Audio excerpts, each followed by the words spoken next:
may not run the anthems, especially the East African anthem, but I'll ask you to please sing it quietly where you are.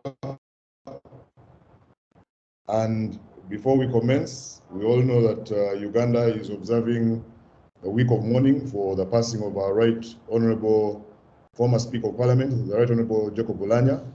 So I'll request all of us to please stand up where you are and let's observe a moment of silence in prayer for his repose.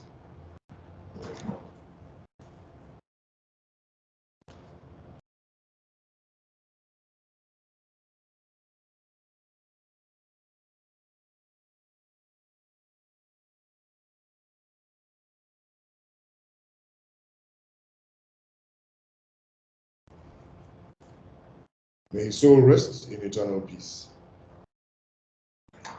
And the people say, Amen. Amen. So, ladies and gentlemen, great East Africans as you are from the private sector, our program this morning is going to be very pointed and very focused, as always.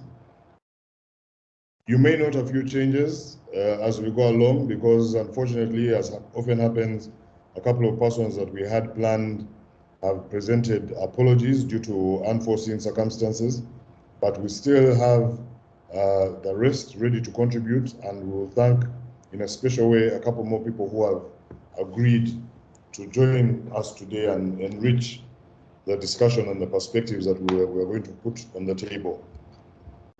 Sorry, one rule that I did not highlight is please let's not panic. Should there be an interruption in the network for any of the participants, we are used to this by now. We'll just give them a few seconds to restore their connection and then continue as before.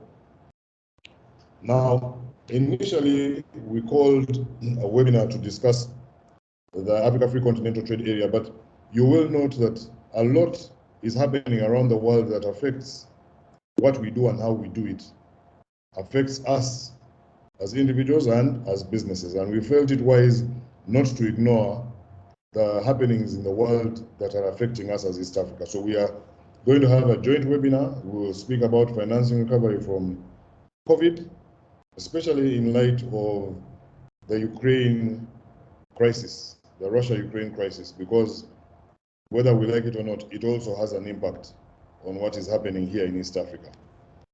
But of course, the main meat today, meat and potatoes, and maybe some ugali with good sukuma wiki, is the Africa Free Continental Trade Area. The negotiations still underway, and the implications to the business community in the EAC. As we always say, and it's like an anthem, trade integration across this continent has been limited for a very long time.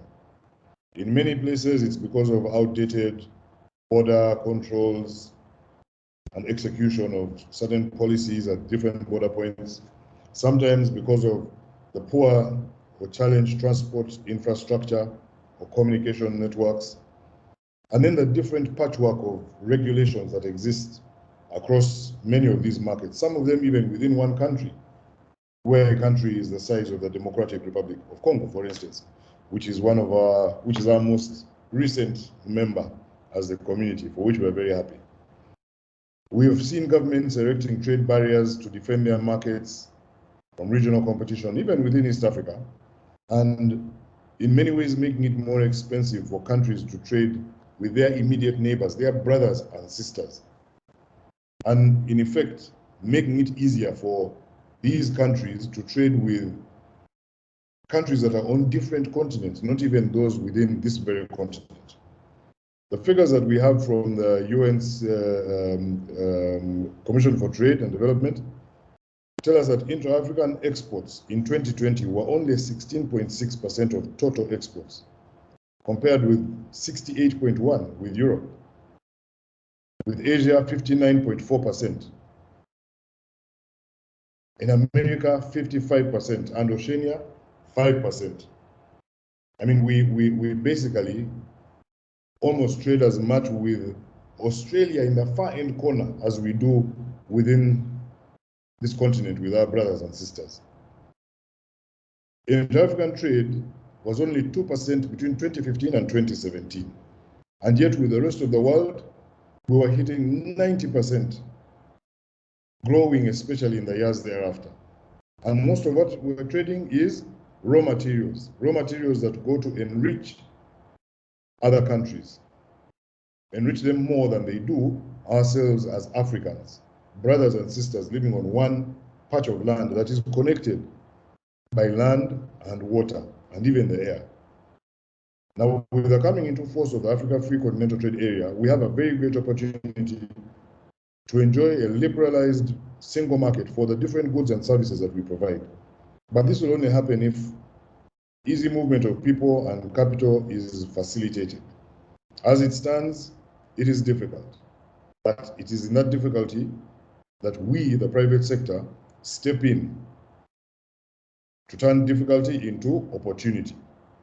This new single market is expected to contribute to the socio-economic development of the different African nations and the continent as a whole, support gender equality, create competitiveness, and develop industries so that we as the African continent can go out to the rest of the world, those big percentages of exports that I spoke about, more competitively, and therefore control a bigger share of the global economic pie.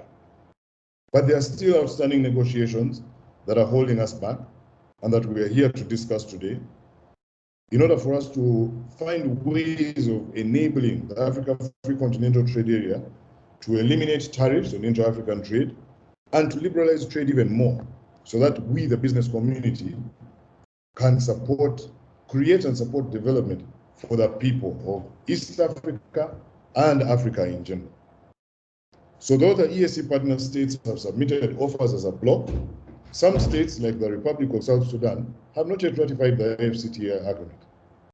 And they've not even started implementing the EAC Common External Tariff.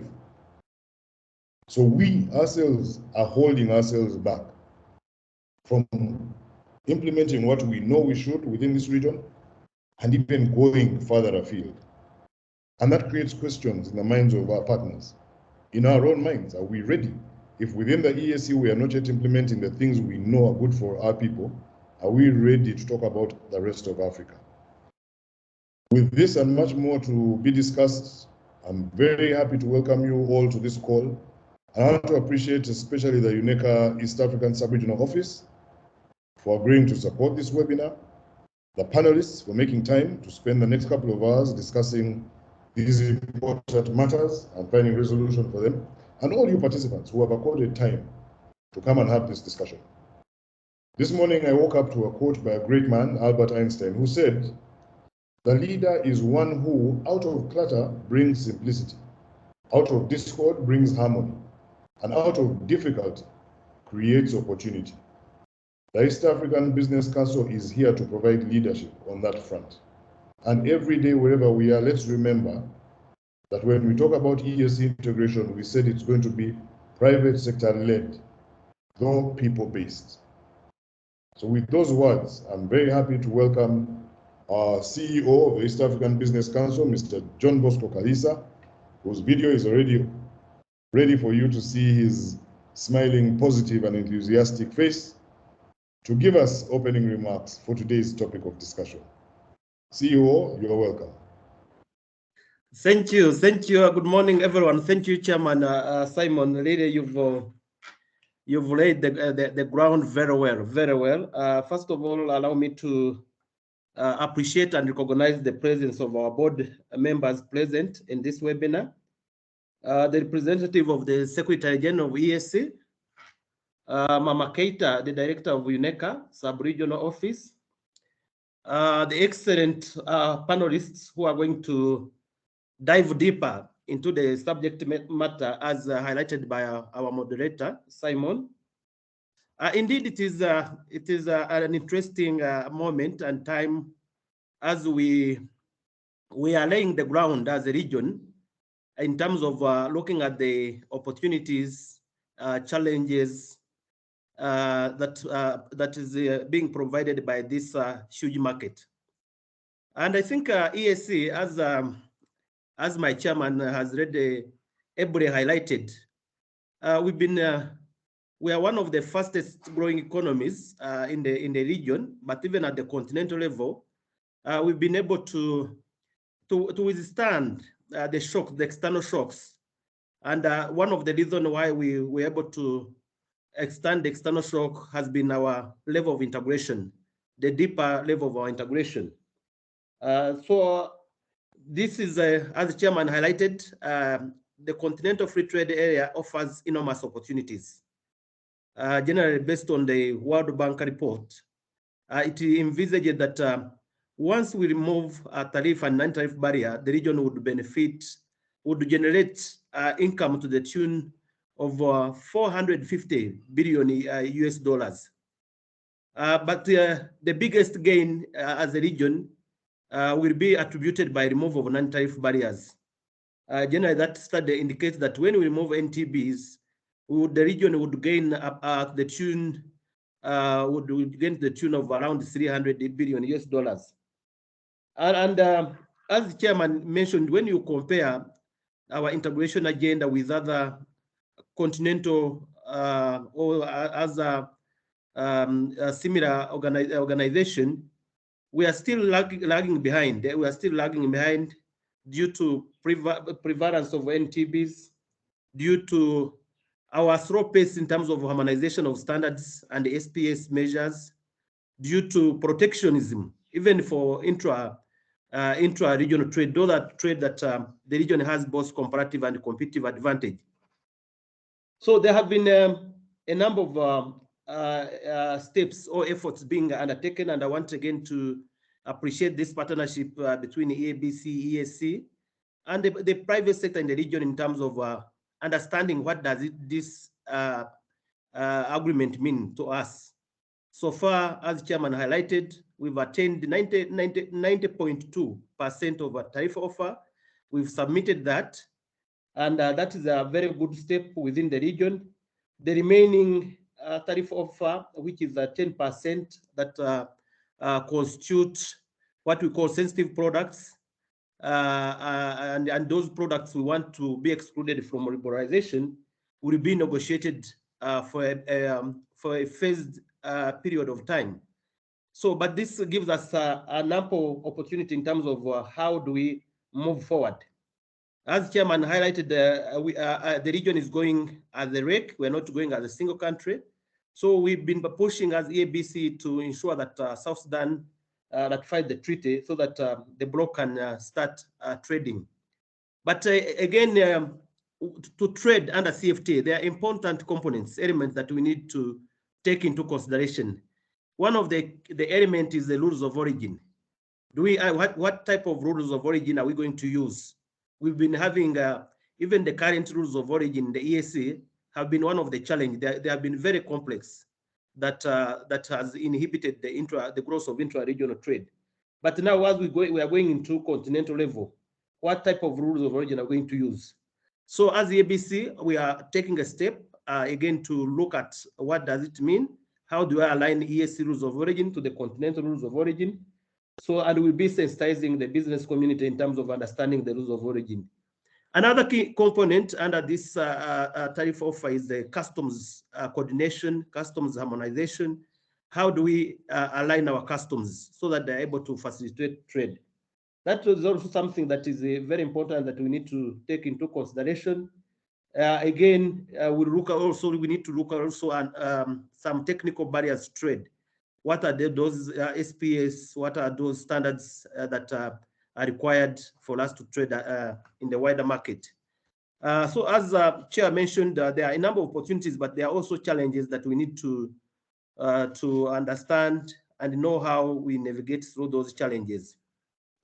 So I think that this is an important, from EABC perspective, this is an important webinar for us, again, through our partnership with UNECA, to dive deeper and understand the implication of this agreement, especially to the business community. And when we are looking at, again, the reason why intra-regional trade has been a bit sluggish or lagging behind, again, as I said, it is because of NTB, but also the nature of our companies. When you look at these agreements, they tend to favor big companies. But when you look at the companies or the what we call small and medium enterprises, you find a number of them don't understand what these agreements offer. And I realized that instruments like simplified trade regime had not been fully factored in under negotiation. And that is one of the instruments that helps SMEs to trade across borders. So I think with those few remarks, allow me, Chair, and I really want to appreciate you. And I want to thank everyone, the panelists and all participants in this webinar. Let's deliberate. Let's look at those challenges, but this is the right time for us to, as a region, as EABC, that we can move forward. Thank you very much, and I wish you a good deliberation. Asantini. Asante sana, CEO. That's very, very lucid, very clear.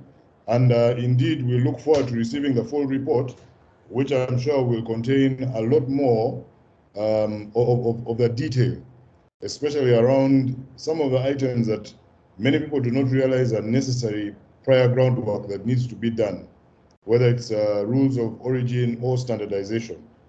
And indeed, if across East Africa we've not yet harmonized our own standards, imagine how much more difficult it's going to be for us to do this across the entire continent.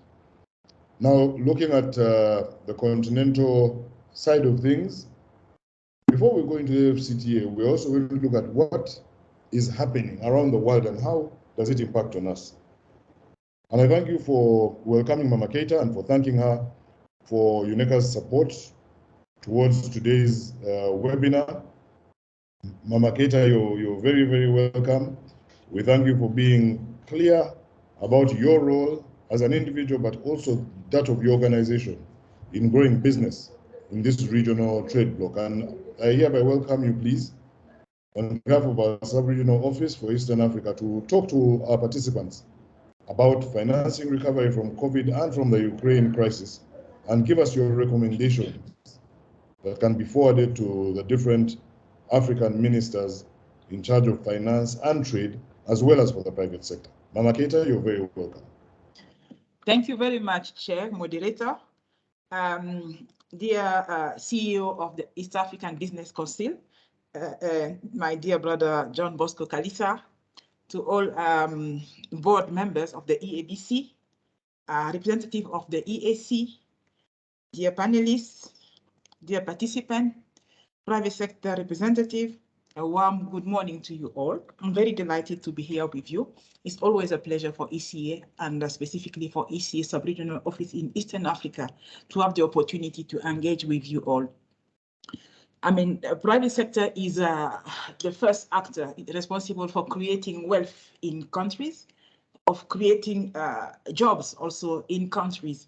So really, they are in forefront to bring about welfare, well-being, and prosperity in our societies.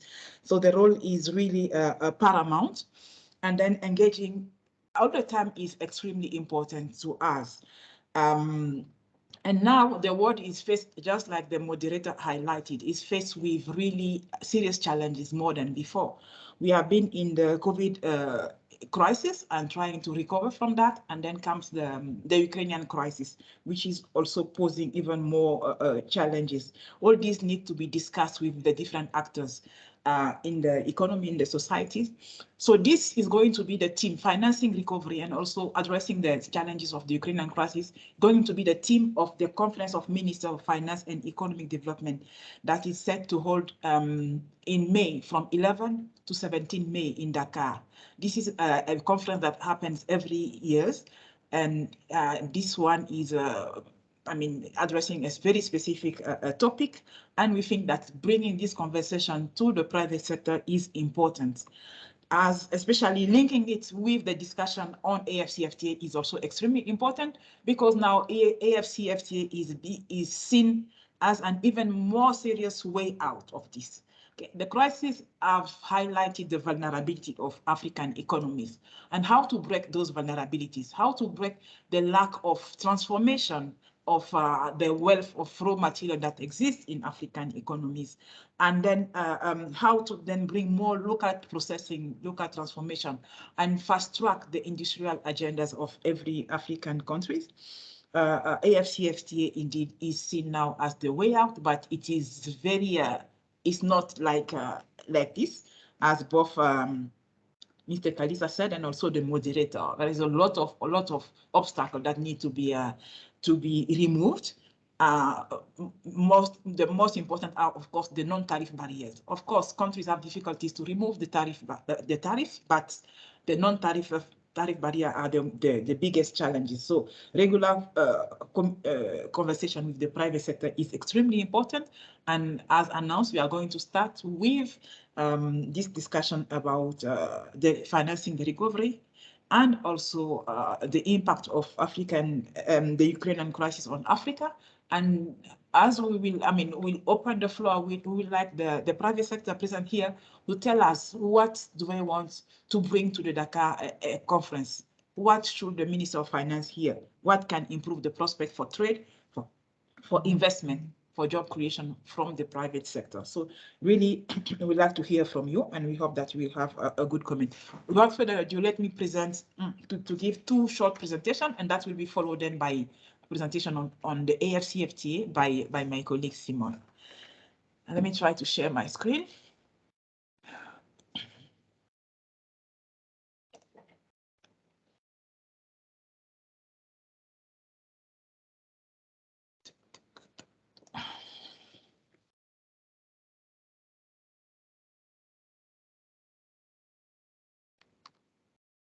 Okay, so this is about really financing Africa's recovery. The situation is the following: the responsibility of the private sector. African countries committed to deliver on the SDGs, the Sustainable Development Goals, by 2030. But this is really seriously jeopardized now. Before COVID, the situation was that Africa needed $200 billion to achieve the SDGs by 2030. And with the pandemic that came in, this situation is worsening with additional resources needed because of the reversal that the pandemic has brought in our economies. And from the IMF, another figure indicates also that just for recovery, 285 billion are needed also in the next 5 years for recovery in Africa. So the need concern infrastructure, many areas, but we're just focusing here on infrastructure. Health has proved extremely important, because we have seen how an health crisis can lead to more serious socio-economic crisis. Education and climate action. So here we see the needs that are costed for those 4 areas that I just mentioned. On the right-hand side, the needs are expressed in terms of annual needs, while on the left, we have the needs, the cumulative need up to 2030. The financing in infrastructure in more details. It happens that in Africa, we have 650 households without electricity. 61% of households are lacking internet access, and we all know the importance of internet these days. To cope with all sorts of crises. The road coverage is really below standard. In Africa, the rate is that for every 1,000 kilometers, we have a road coverage for 204. The standard in for the rest of the global average is 944 for 1,000 kilometers. Okay, so these are some of the challenges that have been quantified. In the sector of health, what is needed is to reduce the disease burden, also to reduce maternal mortality, improve access to skilled health personnel. So the quality is extremely important, and also the equipment of the health system also is also extremely important. In the area of education, primary, very, very good and laudable progress in terms of primary enrollment rates, but quality remain below global standards. Literacy also rates are also need to be improved, and yes, the quality of teachers also need to be brought up. Climate action is something very serious in the world, and also for Africa. Global warming is real, and it's affecting Africa despite the minimal contribution of Africa to global green gas emission. Okay. The vulnerability of the continent comes from the fact that the continent is really dependent on rain-fed agriculture. The information system also are weak, and adaptive capacity in the continent are very weak. Yes, so the funding gap is important for the nationally determined contribution. It's amount to $3 trillion, and something needs to be done. Otherwise, Africa is losing GDP growth rates due to this climate, the impact of climate change. What does the financing landscape look like in Africa, and what are the challenges? So figures indicate that without money in the global world, private financial assets that amount to $379 trillion that exist somewhere, but how is it Africa cannot tap into this? What needs to be done? What is preventing the continent? What is preventing our private sector and our public sector even to tap into these resources? Okay. Africa is still faced, like I said, in the high dependency in commodity, in the export of commodity, low value addition. There is also the challenge of illicit financial flow. I'm sure you all remember that this was costed at 50 billion per year before, but now a new study from UNCTAD is saying that the illicit financial flow now amount to 83 billion loss for Africa every year. So these are some challenges. Also, the capacity in terms of domestic resource mobilization is quite low. It is tax to GDP ratio is at 14.9%, actually 15% in Africa. When you compare this to other developing regions in the Latin American and Caribbean region, this ratio is at 23%. For OECD countries, it is 34%.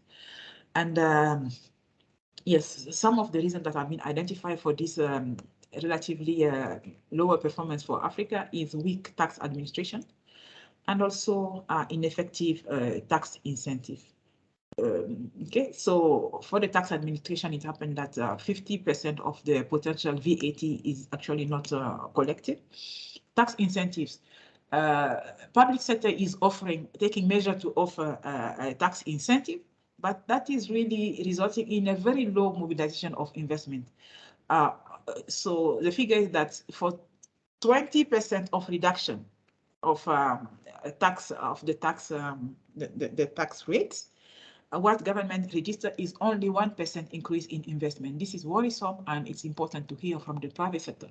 Why is it that those tax incentives are not effective? What needs to be done? It's important for the public sector to hear from the private sector. What is it that the private sector need to improve on investment? Okay, both from domestic investors and also from foreign investors. What are your views on this? The private debt also is changing structure, and this has implication in terms of financing of, the spending of government, and also what are the resources that will be put at the disposal of the private sector. Okay. In the years 2000, the debt sector used to be that African countries were borrowing most from multilateral and bilateral sources, and only a limited amount, only 17% was coming from commercial debt contracted from private institutions. Now in 2019, we see that bilateral and multilateral debt, which is at concessional cost in general, is reducing, and what is taking stage is more of commercial debt.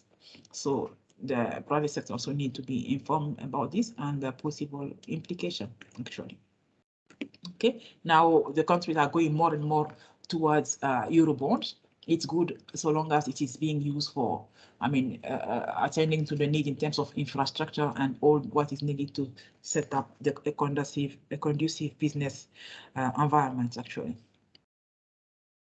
So, like I said, there are some implications to the rising, to the change in debt structure, and also COVID, actually. COVID and Ukraine crisis are exacerbating the debt burden, and then accordingly servicing the debt is also becoming more challenging. The debt services increased in from 2019 to 2020 due to COVID. Also, paying the money that goes into payment of interest rates goes also up. Okay, COVID also, one of the impact of COVID is also the reducing of the already low internal resource mobilization. Okay, tax to GDP ratio has gone from 14.9 to 11.9, so a reduction in 3 points. This is also of concern, and as a private sector, again, it's important to hear from you. What do you think of this? We know that for some countries to attend to the need of COVID, some public sector provided support to the private sector. Some of them deferred the payment of taxes. Some of them squarely reduced the taxes for the private sector. Also, we know that there were a lot of distraction of business, loss in activities, loss in jobs. This also can is likely to have also reduced the tax that could be collected from the economic activities. Okay, so what are your views? What could the private, what should the Minister of Finance hear from you in terms of the fiscal environment? Okay, and as you see, with the reduction of resources, the fiscal balances worsen, okay, during the COVID. Quickly, the situation of debt in our sub-region. At ECA, we always talk about Eastern Africa more than East Africa. Okay, East Africa is concerned with 6 or 7 countries now, but in ECA, our office specifically, we cover 14 countries, and here they are.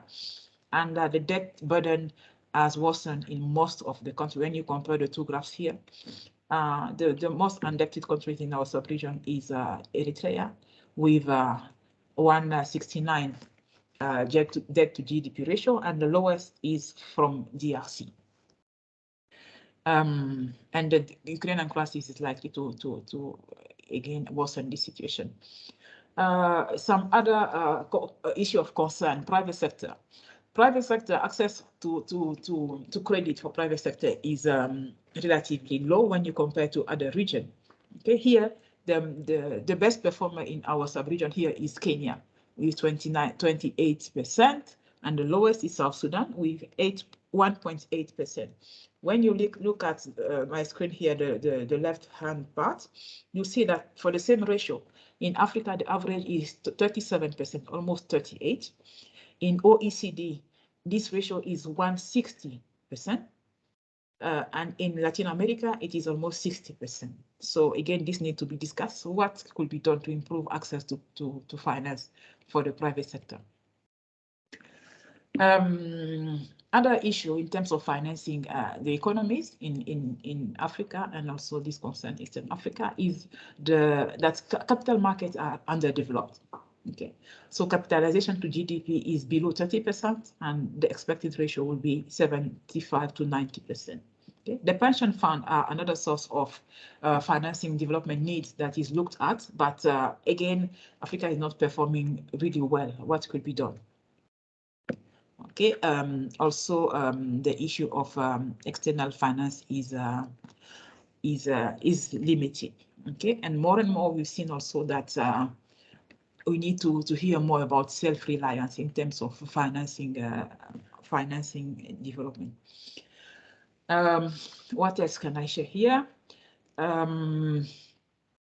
Again, about capital markets, only 21 countries have access to capital markets. Also, interest rates are relatively high in African countries. So that is an issue that at ECA we are looking at. In terms of climate finance is a source of financing that Africa should try and tap into at a better level. for now, access is really low. Okay. Yeah. So how to improve on this? This is another piece. Hello, can you hear me? Hello, can you hear me? Hello? Hello? Okay, let me try and continue quickly. What the African ministers are going to discuss, how to also get access to more concessional loan. ECA also has been trying to set up what we call liquidity and sustainability facility. This initiative is really to bring the cost of credit, private credit, down. Okay, blending public and private sector is another avenue that need to be looked at. Yes, also to see the opportunity to of issuance of sustainability linked bond. You see that some, I think that it is Benin that issued this year or last year some SDGs bond, actually, way of financing some development needs. Okay, impact investment also need to be looked at, deepening the domestic capital markets, so more discussion with the financial institutions. Something important also that is being highlighted is a bankable project. When we discuss with this financial institution, they talk about lack of bankable projects, both submitted by the private sector, but also by the public sector. So how this could be improved also is an issue that needs to be looked at. Yes, so leveraging on institutional financing also is important. And last but not least, and this is going to make the second part of our discussion, is how to boost intra-Africa trade. And like I said in the beginning, AfCFTA is indeed now the way out to solve this vulnerability that Africa is characterized with, low transformation, dependency on raw material. Okay. So quickly, let me shift to another presentation quickly and quickly give a word on the Ukrainian crisis, and we'll then go into the AfCFTA related presentation. So,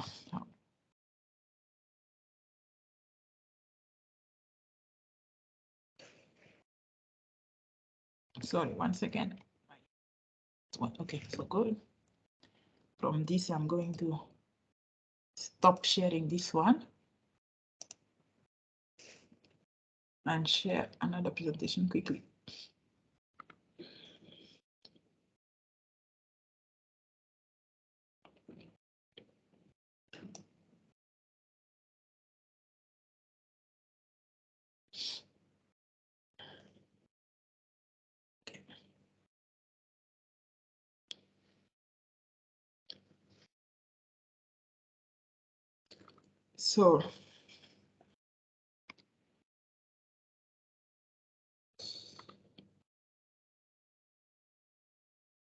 So this is a presentation that was given recently to ministers of finance, and so would like to share this with our private sector representative for them to be, if you can say it, on the same page.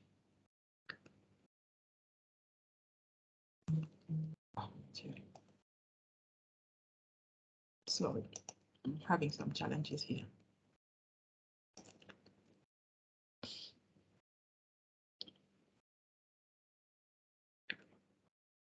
Okay, I hope you can see my screen.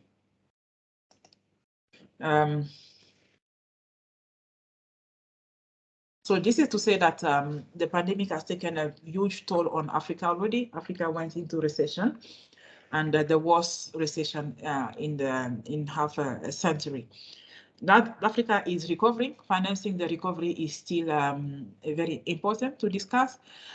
And yeah, the outlook for 2022 is not that bad, but Ukrainian crisis is bringing another challenge that need to be discussed.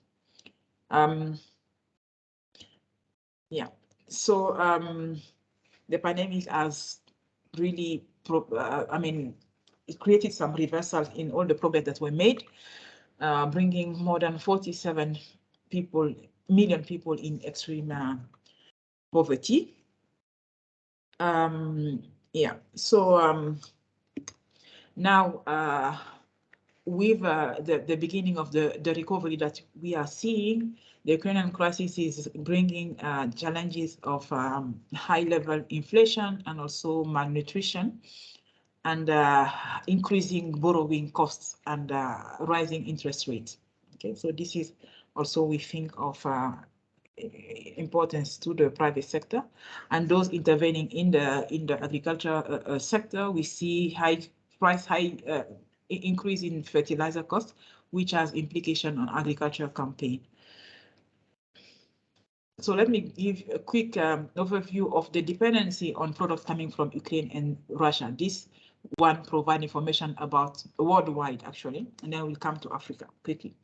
So those are the products that the world imports from Ukraine: maize, sunflower oil, wheat, fertilizer, oil, and gas. And you see that dependency in terms of maize is just a little bit below 20%. For sunflower, it's above 20%. For sunflower oil, it is even above 70%. That of the needs coming from those two countries. Wheat also is very important, above 30%. Fertilizer is somewhere a little bit below 20%, and you have also oil and gas. Now, let us look at quickly the inflation that we're talking about. Okay. For crude oil, this marks the beginning of the crisis. Let's say this is somewhere in February, and you see a sharp increase in this product, both oil and gas. Same for wheat and maize. You see the increase in these prices. Yeah.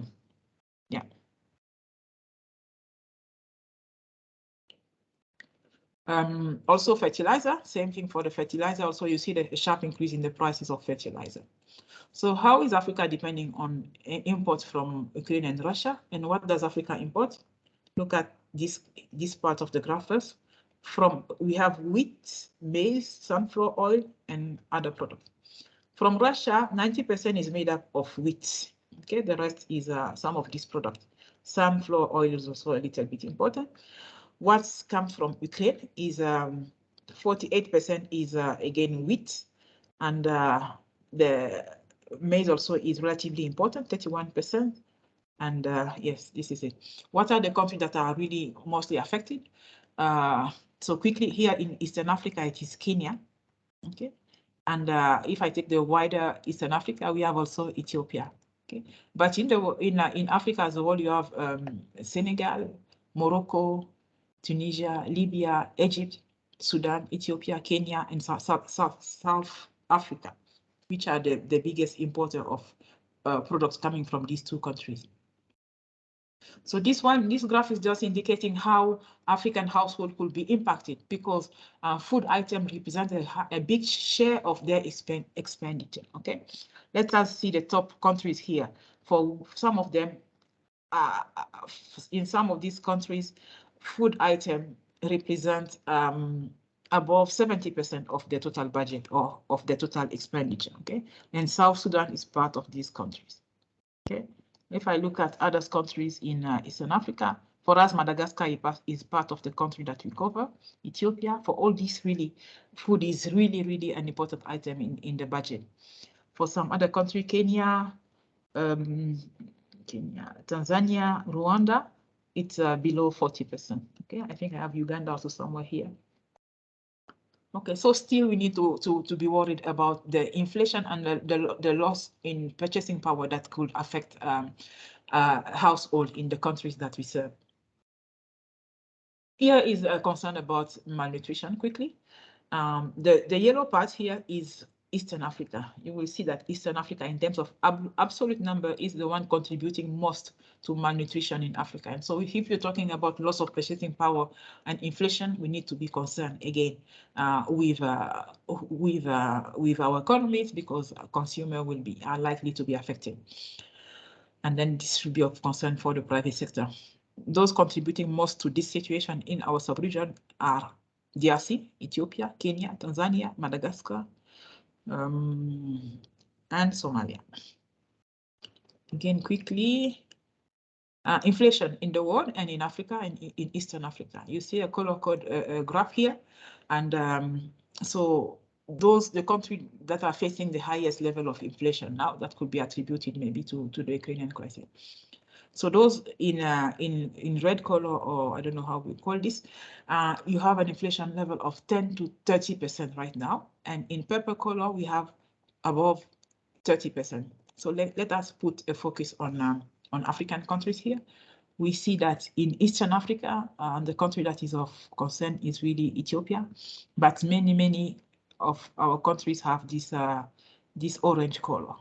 Okay, so meaning an inflation between 5 to 10%.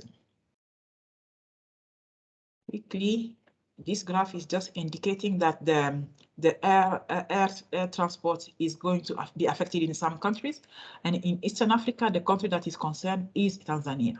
Okay, this is a country that has, commercial ties in terms of air traffic with Ukraine and or Russia. Okay, so tourism might be affected, air transport might be affected. So quickly, what should we now retain? So the Ukrainian crisis is going to affect the GDP in Africa, inflation. Also in countries that are net exporter in terms of energy, oil are winners. They are going to have some windfall that they need to use very well. Meanwhile, there are 43 countries that are net importers or in energy and or in food importers also that are going to see some, important impact of this crisis. So this needs to be of concern to all of us as well. The stock markets are being affected in Africa. You see the vertical bar is indicating the disturbance in these markets from the usual trends. Let me not. This graph is showing effect on exchange rates actually. Okay, for many countries, exchange rates have been paying some tolls from COVID and now from the Ukrainian crisis. Also, so in our region we have Ethiopia. What else? Madagascar, Kenya, Burundi. These countries have registered some deterioration of the local currency. Okay. In contrary, you have some countries that have registered some positive impact. You have Uganda in this category, and and Seychelles. Okay, and Tanzania as well. Tanzania is more neutral, zero, no change, no significant change. Okay, here also this graph indicates the borrowing costs that is increasing in many countries. Let me see if I have some Eastern African countries. Yes, we have Kenya, okay, for which the cost of borrowing is increasing actually. So this should be also of concern to us. So quickly, in terms of concluding remarks, nobody knows the depth of this crisis. We need to be aware of it and see what kind of advice should be given to public sector decision makers in terms of how to deal with the crisis. The recovery is not full from COVID crisis, and so this is worrisome. There is need to find a solution to mitigate the impact of the rising food and energy prices on the most vulnerable. Improving governance will be paramount, and some structural reform are for sure needed. Again, the AfCFTA is the way out, and African countries should really fully take every measure to make it a reality. So let me stop here. Thank you very much, and back to you, moderator, to again give the floor to my colleague for the AfCFTA presentation. Thank you very much. Thank you very much, Madam Keita. That is very deep and incisive and insightful, I might add. Of course, coming from the Economic Commission of Africa, we knew that you would have all this information and much more. I'm happy to tell everybody that this presentation will be shared with you as we agreed, so that we can indeed take these challenges and present them to our different ministers of finance, and also not only ministers of trade, but I was happy to note that, Ms. Keita, you even broke down the opportunities and challenges using the SDGs. Business is not just about money. Health, education, climate change are definitely important topics that we must never, ever leave off the table. If you don't have a healthy population, how are you going to have a market, you see? And there's a lot more. The challenges are very clear. And it's for us as the private sector to respond, as Mama Keita asked, both here during the discussion and when we move into our other forums and platforms. Mama Keita, you have one specific question that has come through that I'll ask you before the next presentation to just spend maybe 2-3 minutes on.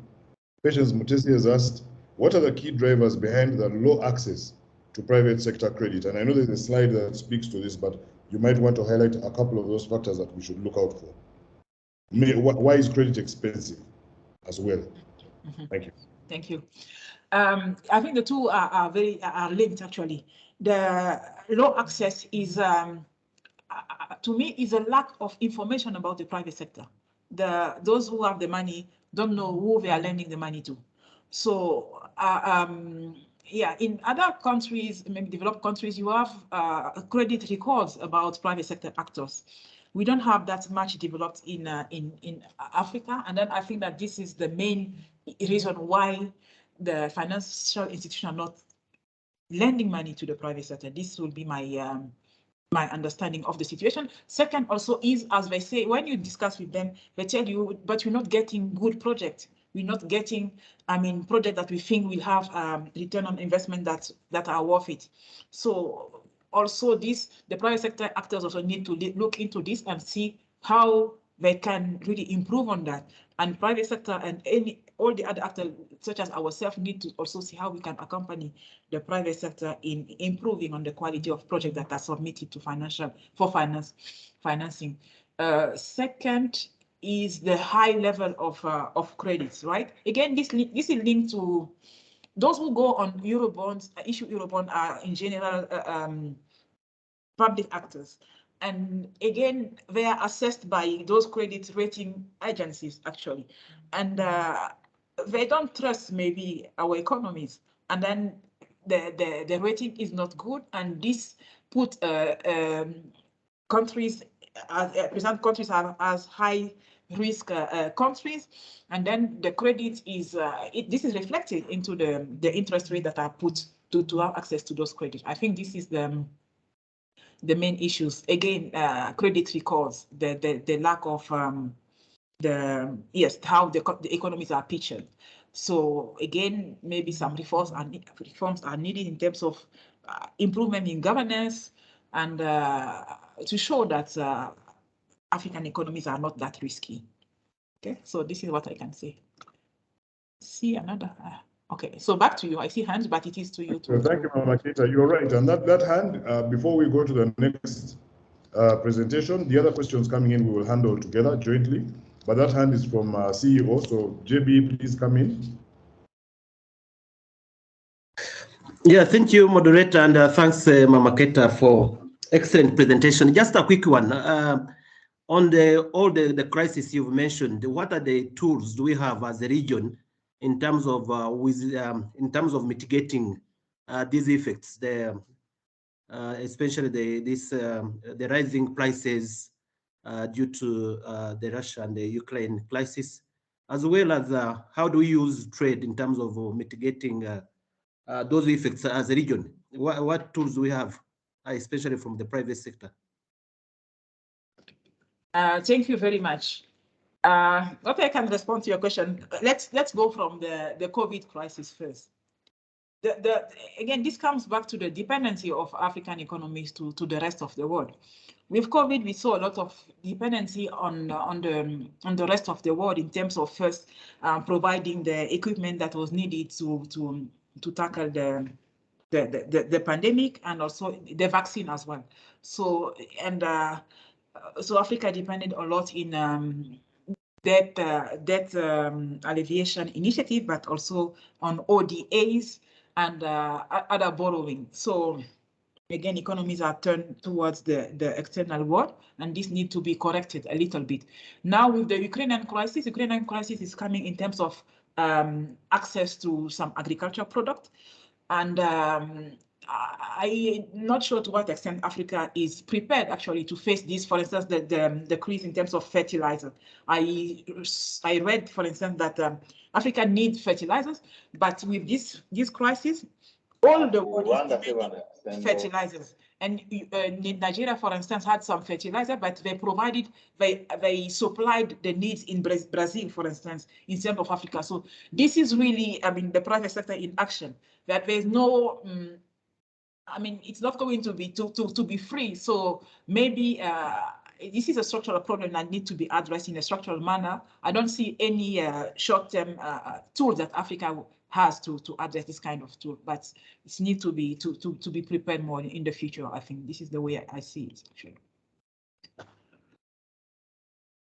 Very good, very lucid, Mama Keita, and please stay with us, because as you can see, your presentation on financing, business people, whenever they hear financing, they pay a lot of attention, and we have very many questions. So please, we are coming back to you.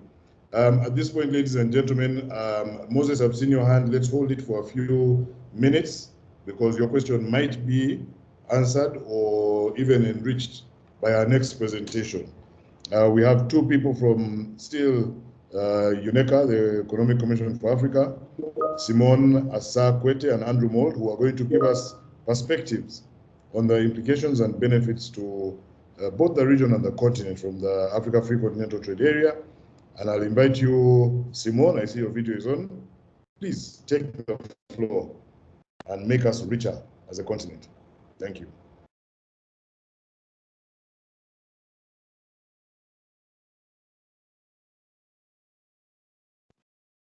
Thank you, Mr. Moderator, for giving me the floor.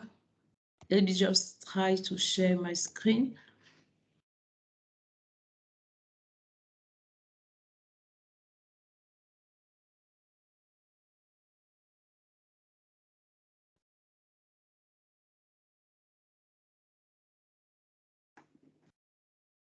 I think now my screen can be seen by all the participants. Distinguished participants, ladies and gentlemen, all protocol duly observed, good morning. I'm honored and humbled to welcome you to this presentation. My name is Simon Asa-Kwete. I worked with ECA under the Regional Integration and AfCFTA cluster. My presentation will have four main points. The first point is on the overview and the status of the negotiations. The second point is to see how prepared are East African countries. The third point we focus on. It seems I lost my screen.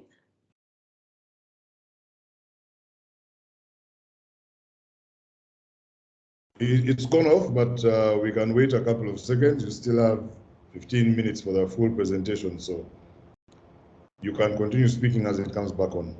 Yeah, and the fourth one is the way forward and the roles of the stakeholders. Yeah, concerning the overview, what we can say here is that the African Continental Free Trade Area is a core project. It's also called Marshall Plan, and the main objective of the AfCFTA is to create a liberalized continental market for goods and services with free movement of persons. A specific advantage we have four. The first one is to establish a comprehensive and mutually beneficial trade. The second one is to establish a larger market to boost intra-African trade. The third one is to create a large investment area to foster Sustainable Development Goals and Agenda 2063. And the last one is to resolve numerous challenges hindering the intra-African trade. Now, concerning the key dates, what we want to highlight here is the strong political will that governed the AfCFTA since the launch of the negotiations. The negotiations have been launched in June 2015, and only 3 years after, 44 African Union members signed the agreement. And this is a very, very strong political will. And here it's important for African countries to maintain that political will up to the finalization of the implementation of AfCFTA, because we still have a lot to do. We have the phase one, who has been already completed, at least for some. There are some pending issues that we will talk about. We have the phase two, who is ongoing, and we have the phase 3.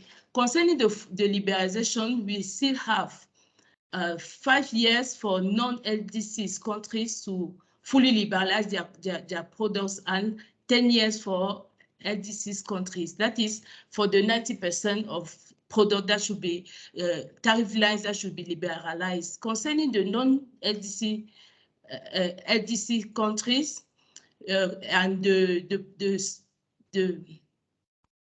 group of product that is considered as sensitive or excluded, we still have 3 more years for LDCs and 5 more years for non-LDCs. So the political will should be maintained so that we be sure that we implement successfully all the AfCFTA protocols. Now, concerning the structure of the AfCFTA, we have the phase 1. In blue on my screen, you can see all the protocols that have been negotiated during the phase 1, and there are still some pending issues, especially concerning rules of origin. There are still some lines of products who doesn't have rules of origin yet and cannot be traded under the AfCFTA. And also, we are still waiting at the African Union Secretariat of the schedule of tariff concession for some countries, and also the schedule of specific commitment in services. And it's important for country to know that these are important tools that should be deposited at the African Union Secretariat to be sure that we implement the AfCFTA. Concerning the phase 2, we have some protocols that will be negotiated, and we want here to highlight the protocol of the investment because it's a critical protocol in the implementation of AfCFTA. If we don't witness in Africa a huge development of investment, it will be difficult to witness cross-border trade. So those protocols like that will be negotiated during phase 2, that is investment and competition policy, intellectual property rights are key protocols in the implementation of AfCFTA. Also, the protocols in phase 3 are important concerning women and youth, and the e-commerce that are very important elements for liberalize our trade. Now, let us talk about the summary of aggregate tariff negotiation modalities. We have 3 groups of products. The level of ambition is to liberalize 90% of the tariff lines in each country.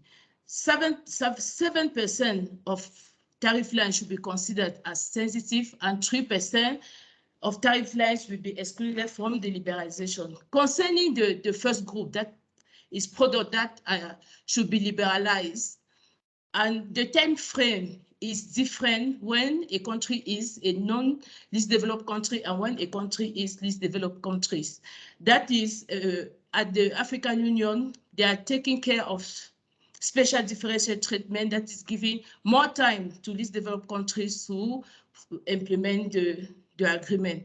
So if we are in East African countries, we can take the example of Kenya.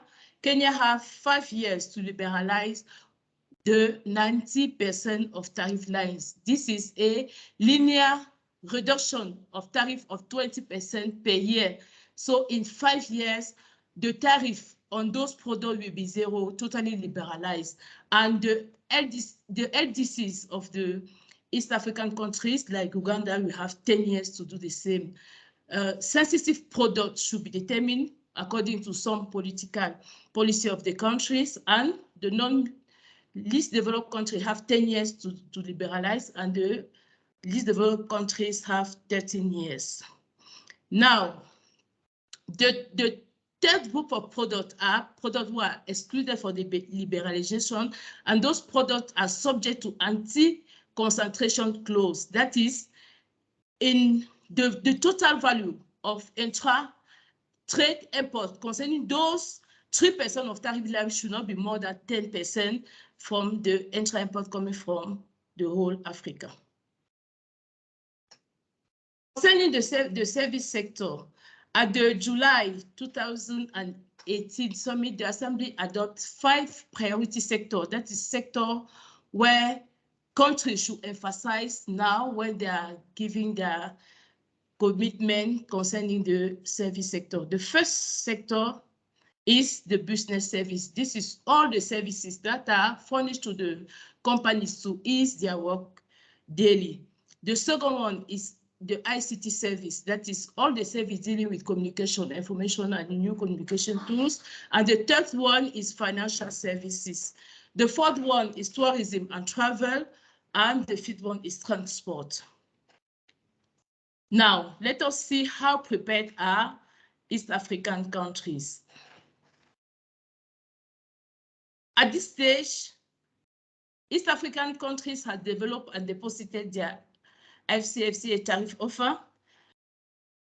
5,129 tariff lines have been covered, which correspond to a percentage of 90.2%. So they are totally in the first category of product, and they are respecting the at least 90% that have been recommended by the African Union Secretariat.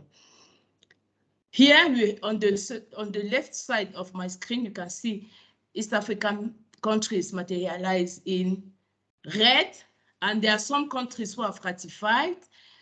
There are others who are in progress, and the others have signed, not yet ratified, like South Sudan. And we can see the situation of the ratification of East African country on this map. Yeah, here we conceive a checklist for countries to know if they are on the good way, on the good path to implement the AfCFTA. The AfCFTA.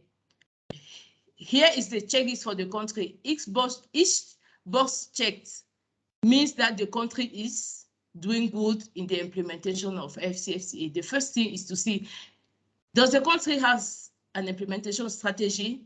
For some East African countries, yes, at this stage. The nomination of focal points, are the focal point nominated, yes or no? If yes, the country is doing great in the implementation. The tariff offer schedule have been deposited for East African countries since they are negotiating as a bloc is yes, and it's a good thing for in the implementation of AfCFTA. The schedule of specific commitment in services also should be deposited, because AfCFTA is a giving and taking meet, and every country should know that they have to give something while taking other. And there are things that countries should give: the tariff offer schedule and the schedule of specific commitment in services. Also, countries should have national monitoring committees on non-tariff barriers, because there's a very useful tools that have been put online by the UNCTAD and AfCFTA to monitor non-tariff barriers, and will be useful to the free liberalization of the successful liberalization of AfCFTA. Also, the question of rules of origin is the focal point also, and the monitoring committee of the country already update. And we can talk too about the training of manufacturers. There are some tools that are sometimes complicated for the manufacturers, and they have to be trained on those. And the country should be sure that it's doing those trainings to update the level of the private sectors and the manufacturers on rules of origin, non-tariff barriers, and other tools of implementation of AfCFTA. And all over the process, there is a need of adequate financial resources to be sure that we are on the good path to implement AfCFTA. Now, let us talk about the challenges and the opportunities of AfCFTA. The current challenges, we sort the challenges into two: the exogenous challenges and the endogenous challenges. Those exogenous challenges are challenges that deals with the overall environment in which we are going to implement the AfCFTA.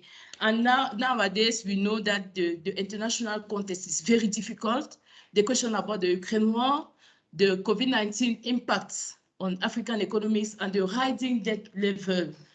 And all those challenges are very, very enormous challenges, and AfCFTA have to deal with that to be implemented successfully. And some of those challenges are counting on the AfCFTA to rearrange all the African economies.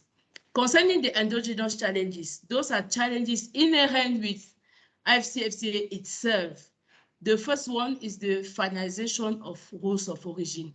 Now we know that we have 87.7% of rules of origin who have been adopted, but we still have some lines of products, moreover, products that are very useful in daily consumption of Africa that are not yet covered by the rules of origin, like sugar, textile, machinery that are very, very demanded on the market, but cannot yet be traded under AfCFTA because they don't yet have rules of origin. So African countries have to sort that out.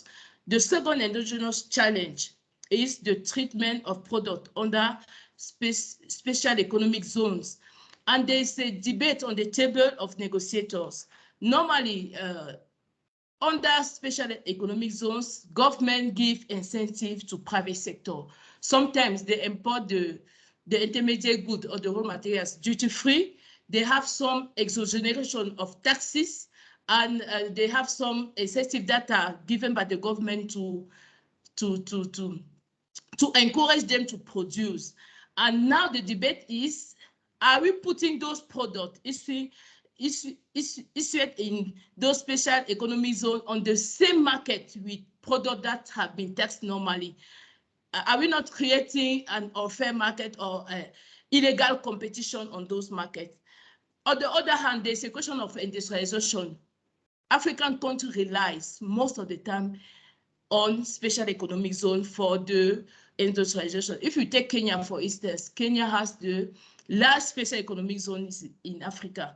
And putting those products aside is not lifting behind a huge amount of African products. This is the question, and the question is still on the table of negotiator, and we still have to have an answer for this problem of special economic zone.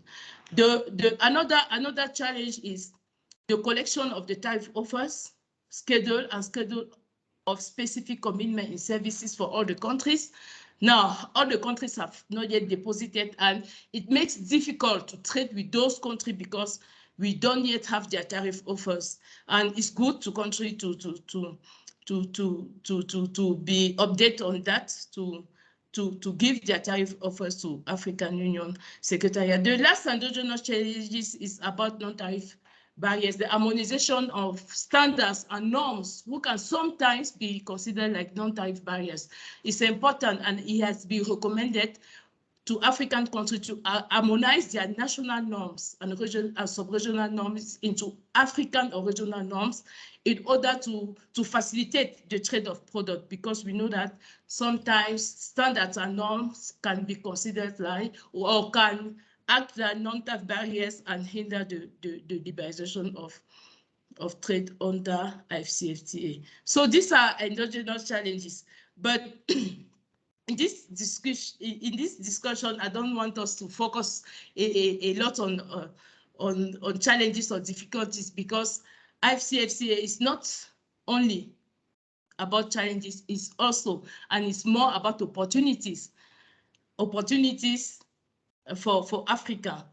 In 2020, the World Bank did a report doing a simulation and found out by 2033, we will witness a 7% real income gain, 29% increase in volume of exports in case we fully implement AfCFTA, 81% increase in intra-African trade, and also Africa will lift over 60 million persons from poverty. And this is very important, knowing that around half of 1,000 of the African population is living under the line of poverty. Also, AfCFTA is 1.3 billion of consumers, and for manufacturers, we know that it's better to produce for a larger market than to produce for a small market. It's 44 countries involved. It's 2.6 trillion US dollars of GDP and is 80 billion intra-African export of US dollars. So these are some opportunities that have been raised by the World Bank in their report in 2020. ECA also did a report in 2020, and our report was focused on Eastern African countries. And we do a simulation about the full implementation of AfCFTA, that is reduction, total reduction of tariff, plus a reduction of 20% of non-tariff barriers. And we found that we will have 35 billion US dollars of Eastern Africa welfare gain, 8 million of new jobs, and other benefits, many other benefits in service and labor-intensive manufacturing. And these benefits will be larger due to reduce in non-tariff barriers, trade facilitator measures, and increase in service trade. Yeah, the opportunities continues. And for the firms, the reduction of tariffs coming with AfCFTA will lead to an increased competitiveness of intermediate goods sourced from the continent. So firms will have access to more competitive input goods. That will lead to increase of productivity, increasing return to scale, more value addition should be created, and then firms will increase their spending, that is creating more jobs, paying more taxes, investment, and this is a virtuous cycle for the business first and for the economy of Africa secondly. For consumers too, there is a total improvement of welfare. The increase in intra-African import will permit to the consumer to have access to a wider range of products at lower cost, and that will increase the welfare, improve the human capital of the consumers, and they have access to more decent job. And this AfCFTA will also lead to the improvement of the total welfare of the consumers, and it's a good thing for Africa when we thought about some opportunities like the creation of value change, the industrializations, and other opportunities for Africa. Now, the opportunities presented give us the way forward. Let us look about the way forward and the role of the stakeholders in order to tap totally in those opportunities. The first thing to be sure in the country is that the national implementation strategy is ready and is ongoing. A country should also be sure that it finalizes its tariff offer schedule and schedule of specific commitment in services, and have an active participation in negotiation on outstanding issues, particularly rules of origin and investment to protect the position of its private sector. And it's very, very important always to hear the voice of the private sector, to be sure that it's their interest that the country is defending when they are negotiating. And the other thing very important to do is to undertake studies to inform of new market opportunity under AfCFTA. Now there's a lot to do, and everyone have something to do. If you are a private sector, a public sector, or regional organization like ECA. For the public sector, it's good to keep a multiple awareness raising activities and update the private sector on AfCFTA status. Always to carry out promotion to attract foreign direct investment, especially the intra-African foreign direct investment. Also, the public sector should ensure product quality standards. That is, to be sure that the private sector is producing product that can be put on the African market, and assist the private sector with regulatory and administrative compliance in monitoring the NTB's eliminations. The public sector should also support local companies to relieve any production constraints, that is packaging and compliance with standard requirements. The public sector should improve the energy supply and the infrastructure, which is important for the production process, and support countries' competitive advantage. As the private sector, there's a lot to do. As private sector, the first thing to do is to understand the AfCFTA framework, the protocols, and the annexes. Try to get the AfCFTA, go through it chapter after chapter to know exactly, go to the annexes, rules of origin, non-tariff barriers, sanitary and phytosanitary measures, to know exactly what is inside and try to find out how to comply those requirements. The private sector also should now try to identify new markets, opportunities, flag any tariff and non-tariff barriers into intra-African trade, understand which rules of origin apply to specific products and how to comply with them, attain good knowledge of the consumer preference in target market, design product improvements, that is sanitary and phytosanitary measures, packaging, designing, etc. Make your voice heard in the phase 2 negotiations.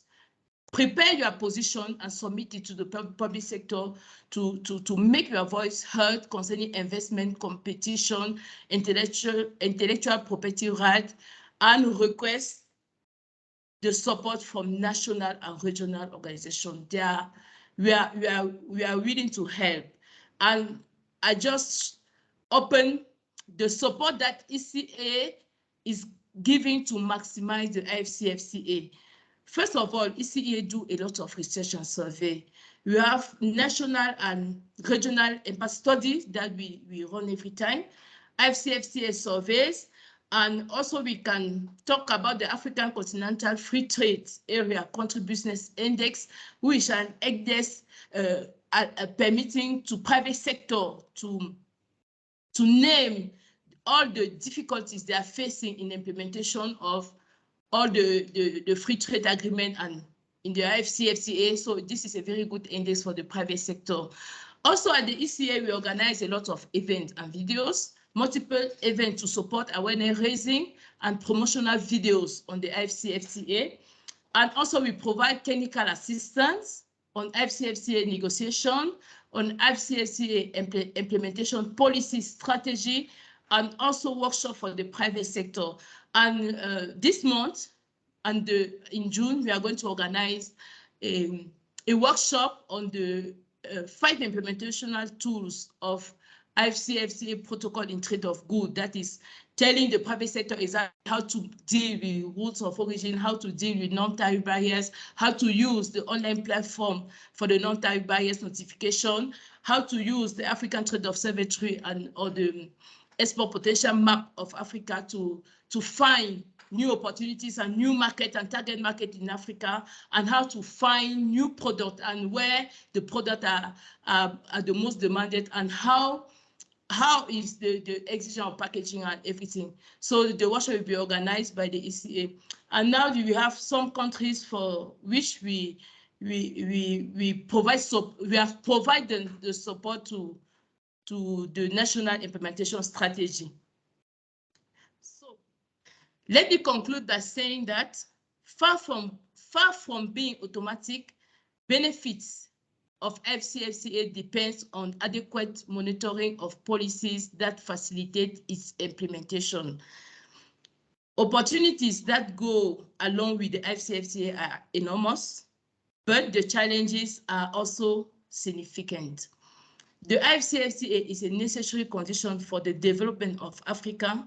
However, collective awareness and maintenance of political will is essential for its successful implementation. AfCFTA is not just about a trade agreement, but also our hope of lifting Africa out of poverty. Here I am at the end of my presentation, and thank you for listening. Thank you. Thank you very much, Simone. That was very, very good. Kindly mute people. Yes, Simone, I'm sure you've seen in the chat module, very many people are making very heated comments, heated in the sense that you've really lit them up. Everybody here, especially the private sector, identifies very clearly with the opportunities and the challenges. And I'm happy the Secretariat is sharing these presentations live into the chat module. Those who want to receive them afterwards, please keep sending your email addresses into the chat box so that we share them. But the discussion is very, very pointed. Yes, Paul Makanza, you're correct. The presentations are excellent, excellent. And Paul Makanza is one of the panelists that I'm going to be inviting here shortly. Andrew, you've dealt with very many of the discussion points. And I like what you say about the AfCFTA being ambitious, but has an overall objective that we must focus on. Andrew Mold is Simone's co-presenter, and he's also with the ECA. Many of the points that we put forward there are in response to what Simone has presented, especially what the private sector should do more of. You know, one, learn and understand what the AfCFTA is about, what opportunities it offers and what we are supposed to do, and also what the public sector is supposed to do. And once we've gotten that, get the public sector to play its part. But we all know that it will be useless. It's like these are two wheels that run each other. If the public sector plays its part and we, the private sector, don't, then we are not going to achieve anything. It will just be a wheel breaking the cogs of the secondary wheel. But these perspectives are very, very important. And Simone, as you've said, this is very deep, but still top line. There's a lot that needs to be bitten off the elephant in order for us to digest it as a continent. And that analogy is for all the Africans in the room and those who know what Africa represents. It's now 12:30 and we have run about 35 minutes for our panel to share some objectives. Many of you have used the chat module, but I'd like to invite maybe two or three comments from the house. You please use technology to raise a hand and we'll select the three. Yes, I have Alexander David, Andrew Moll, I have you ready to come on when ready. Alexander, please, you have 2 minutes. Unmute yourself. Okay, hi everyone. So I have experience in data and strategy, but to use up my 2 minutes well, I meant to ask around the efficiency and sustainability modules included in what was presented.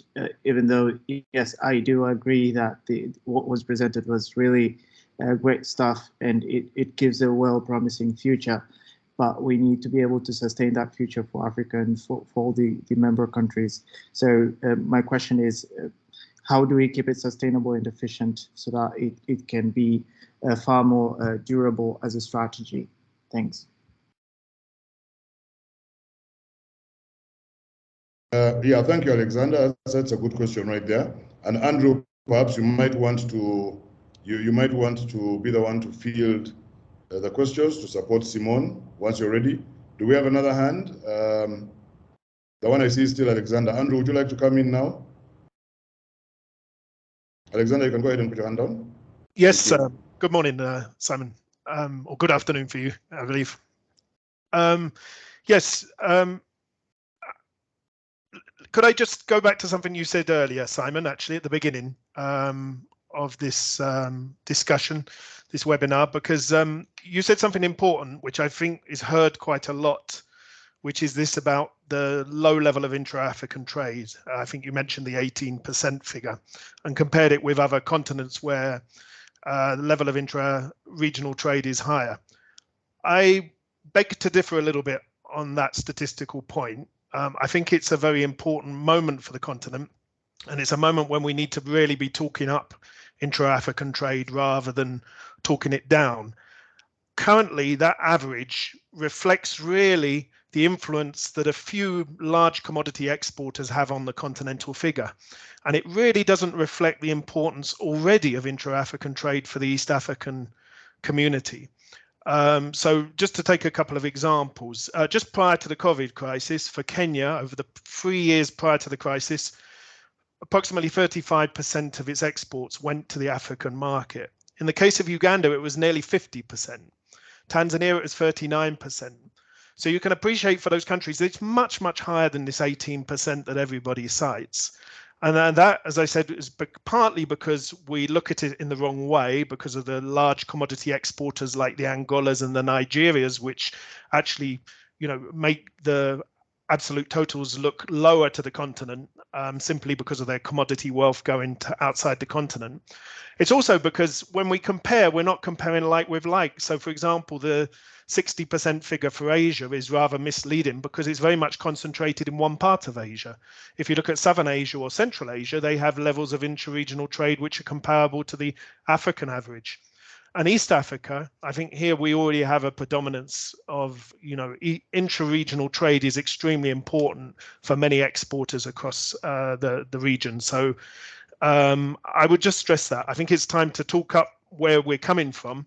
Oh, one final point about that actually is we talk a lot about informal cross-border trade, and those statistics are often not included in the figures, of course. So if we were to add on the informal cross-border trade estimates, you'd see intra-regional trade for East African countries being much higher than the continental average.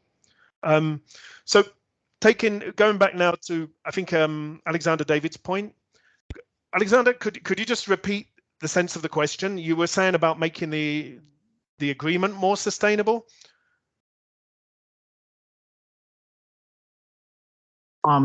Yes, and of course you have mentioned quite a few key points over there where my question was originating from. Yes, we do have quite a bit of performance in the region, meaning the Africa inter-country trade that is going on. Now, how do we make sure that these the graphs go higher and we have far more trade happening with a key eye into what commodities are being transported, are being traded, how much revenues we're gaining, and how is it really touching the base of all of this that we're discussing here into the long term? So that's my question, meaning how do we make sure that this stays sustainable into the future, gaining higher grounds and also at an efficient level, if you will? Thanks. Right. Oh, thank you. Yes, no, I understand better now. The question.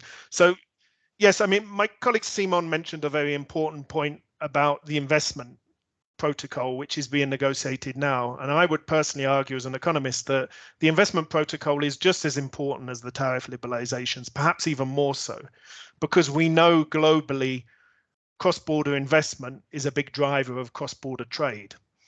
And so, that protocol, I think the private sector has to be very proactive about and make sure that it reflects their interests, because what we need to see under the Continental Free Trade Area is a big increase in cross-border investment amongst member states. So that's one way to make it more sustainable.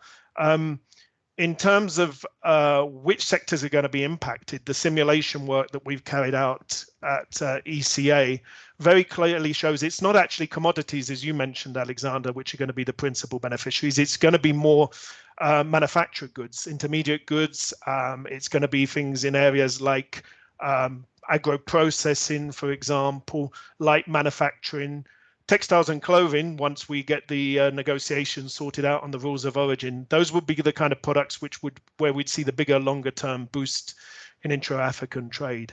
And that's the real magic of the AfCFTA, in the sense that it gives a real incentive to the economic diversification of the continent in a way that trade with the rest of the world simply hasn't done over the last 50, 60 years. The continent's been benefiting from preferential market access, but we've seen very little in the way of economic diversification under those trade regimes. So we believe that the continent is a much more promising market to sustain that economic diversification across the continent.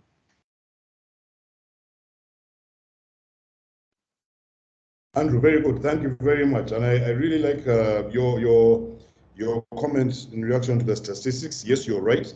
And we will pick up a suggestion of how to even improve the statistics that exist out there that we keep on relying on, sometimes blindly. I see Alexander has a follow-up hand. So Alexander, do you want to come back in? And that will be the last that Andrew will respond to before we move to the panel. Alexander?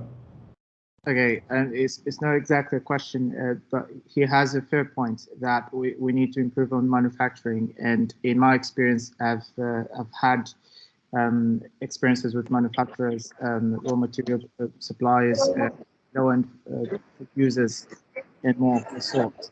Now, I think there is a key element that's usually missed out in the whole chain, which is data on what's really ongoing on the ground to make this whole machine work. Meaning, manufacturing needs raw materials. Raw materials needs support channels, such as where are they actually coming from, which region is best suited to produce it. And as you mentioned, a couple of those, it's actually really great, but somewhere else in the region, there could be quite, say, cheaper to produce or easier to transport, but we need far more deeper data to understand these variations. So it's really my recommendation from a data person to the rest of the panel that I think we also need to look in that direction as well when we're incentivizing the whole thing. Yeah, it's quite a good implementation to support the research of it before we get on board. Thanks. Very good, very good. Thank you very much, Alexander. I'm just going to mute. I see a couple of people have unmuted and might interfere. Yes, Alexander, very good point. Data, research, the quality, appropriateness, and then further use of that is very, very important in order for initiatives like this, the Africa Free Continental Trade Area to work, or even the EAC on its own. And one of the panelists is going to handle this in further detail. I'll now invite the three to take position. We have 30 or so minutes for the panel session. So I'm going to invite our panelists for the morning to please show your videos. Don't unmute just yet. Let's first have your videos on screen. You might note a slight change from what we had initially beamed on the invitation to this webinar. We'll have Mr. John Bosco Kalisa, the Chief Executive Officer of the East African Business Council. JB, as we call you, you're very welcome. Ms. Marie Angelique Umulisa, who's a Principal Trade Officer in charge of international trade at the EAC Secretariat under the Directorate of Customs and Trade. Angelique, we'd be happy to see your video as well. You're very welcome to take the discussion on. And then Mr. Paul Makanza, Vice Chair of CIT, Confederation of Tanzanian Industries, who's bringing the East African manufacturing perspective that I'll be happy to hear as well, being a Ugandan manufacturer myself. Yes, there's Paul. Is Angelique here?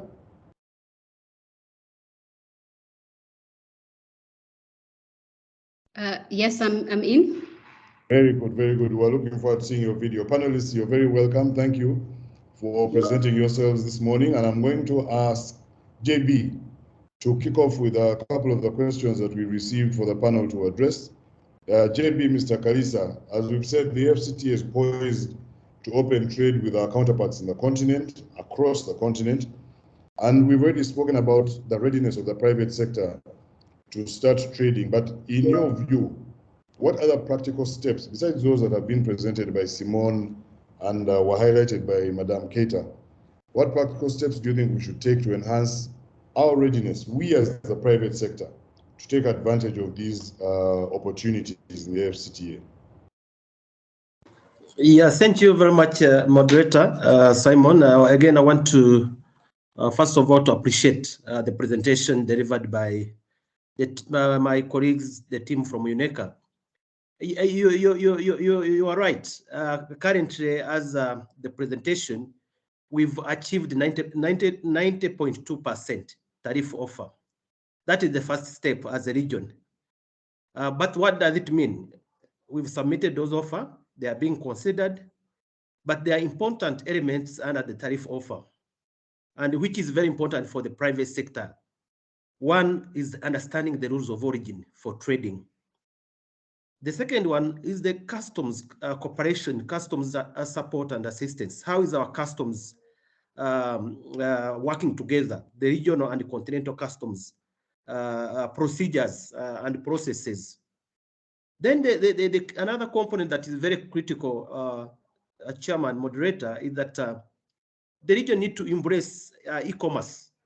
I realize that the e-commerce has been put under phase 2. To me, it should be brought forward, because one of the tools that has helped the region recover is the embracing of e-commerce, digital instrument, digital tools. So we need to do that as a private sector. The fourth component that is very critical for me is the work that we've been working closely with UNECA in terms of rolling out national strategy for implementation of the CFTA. How is the national strategy aligned or speak to regional strategy? Does the private sector, our private sector take a part, a proactive role in these strategies? Are the inputs, views of the private sector enshrined in those strategies? I know a number of countries, I think UNECA supported Rwanda, Burundi, Tanzania, and I think Kenya, they have one, but has the private sector voice been enshrined and articulated in those strategies? Then the last component on my view is that sensitization, awareness creation, as the presenter mentioned. There is a political will. Yes, that is, how does the private sector ride on this political will, this political momentum, to ensure that they own and drive the CFTA. We've seen numbers, statistics, as I mentioned, that the biggest gain on our side, and again, this is a discussion I will be having with my friend Andrew. When you look at how we capture intra-regional trade, again, the numbers you rightly, Chairman said, currently even the EAC has produced an EAC trade report. It indicates the total intra-regional trade is still at less than 20%. But the reason why it is less than the 20% is that there is still a lot of work to be done around standards, harmonization, SPS measures, issues related to NTB. EABC has been in all the borders, but you find that our product cannot move from one border to another. So those are some of the areas that we need to reflect on. We need to engage, bring on board the public-private partnership to discuss and resolve these issues as we move forward to the wider continent. Thank you, moderator. Thank you, JP. Thank you. You were very well prepared for that, and I like the way you bullet pointed those practical steps. You know, these are bullet points that we are going to share with our private sector colleagues for quick adoption, but also with the public sector, so that it's clear what governments should expect to hear from us as we engage them. But besides the steps that we can take to harness those opportunities, there are also the challenges, and not just the challenges that Simone highlighted. Are there others that you hear from members of the East African Business Council or other private sector players you interact with as they trade or try to trade across the continent? Yeah, indeed, Chair, I'm the moderator.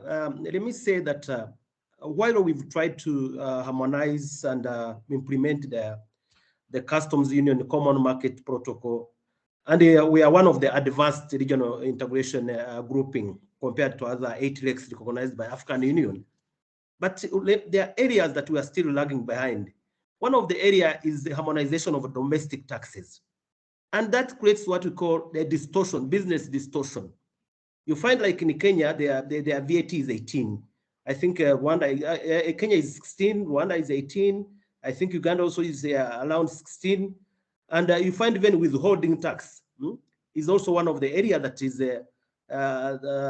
is bringing daunting challenges to the business community. That is one of the areas that we need to, again, reflect on and ensure that we benefit from the level of integration, especially the customs union. That's one. The second one, I think my former colleague, Patience Mutes, raised it, and the issue of access to finance. One, the uptake is very low. And another one, our financial instruments are very costly. The business community, maybe someone need to mute FW. I muted him. Yes. So when you look at I've been really looking at it. When you look at the absorption capacity, and we all have a number of banks coming up, but it is very expensive without a cheap and affordable finance. And I think Mama Keita highlighted the one thing that I've also been looking at. Why is the finance is very expensive? One is the issue of information asymmetry. The borrowers and lenders don't have perfect information on the business. So how do we bridge that gap? You find that even banks are saying the risk appetite is on the banks to lend, especially to our SMEs, is very low. They don't, they cannot. They say that the reason why interest rate is very high is that the risk profile of our business is very high also. That's why that is what causes the interest rate is very high, and that also affects the business. And also you look at the default rate. Another thing that I've shared, and I think I wanted to raise it to Mama Keita, the region lacks what we call trade finance instruments. I remember in Trademark, they did a study looking at the sectors where we have comparative advantage, like construction, like textile and garments. Those sectors, they are not well financed. So as we are trying to join the CFTA, we need to ensure that we have the financial instrument that enables our SMEs to trade across the region. So we don't have that. Those instruments are not there. If they are there, very expensive. They cannot sustain our business. The last component, Chair, I think I wanted also to raise is that while the political will is there and the commitment, but the level of protectionism, I've seen that there's an emergency. Remember, Chair, there has been a kind of a trade wars between Uganda and Kenya on some of the products, which we should be enjoying, and the instruments to support those products move across borders are clear and are well articulated. And I was last week in Mombasa, where I presented the paper. I realized that 57% of the issues related to NTB are related to customs. Our customs system are not integrated, even if they're integrated, but they are not working together. So how do we use those instruments to fast track or to facilitate trade? Let me give an example. We have instruments that are very good that the region has not leveraged on, especially the authorized economic operators. I was looking at the number currently, they are only, for the entire region, we only have 147. And the decision, the Council of Ministers made the decision that we can even include and enroll some SMEs. We have more than 40,000 SMEs that can be enrolled under the system. So how do we also use those instruments? The single customs territory, it's used to generate a good revenue, facilitate trade, but now it's not working. How do we also de-energize and deactivate those instruments? I mentioned about simplified trade regime. It's not working. How do we use those instruments that the region have, the council have adopted to facilitate trade? I submit, moderator. Thank you very much, JB. And that's a perfect segue into Angelique's position, because Angelique is the person who's in charge of the challenges that you presented. You know, you've mentioned, yes, customs is one of our major challenges. It's all related to our customs arrangements between the countries just within East Africa. Now, we've already said, if we're having issues within East Africa, even if we got ready as the East African community, and we said as a bloc we want to go to the other trade regional blocks, Angelique, do you think the other blocks are ready to trade with us? Are they in a position? Are we? Over to you.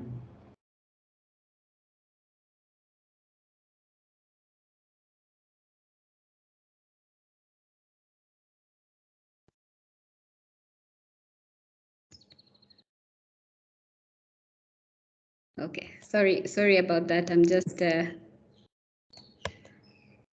oh gosh. Apologies, I was just trying to deal with the microphone. But thank you very much, Simon. It's my pleasure to join you today.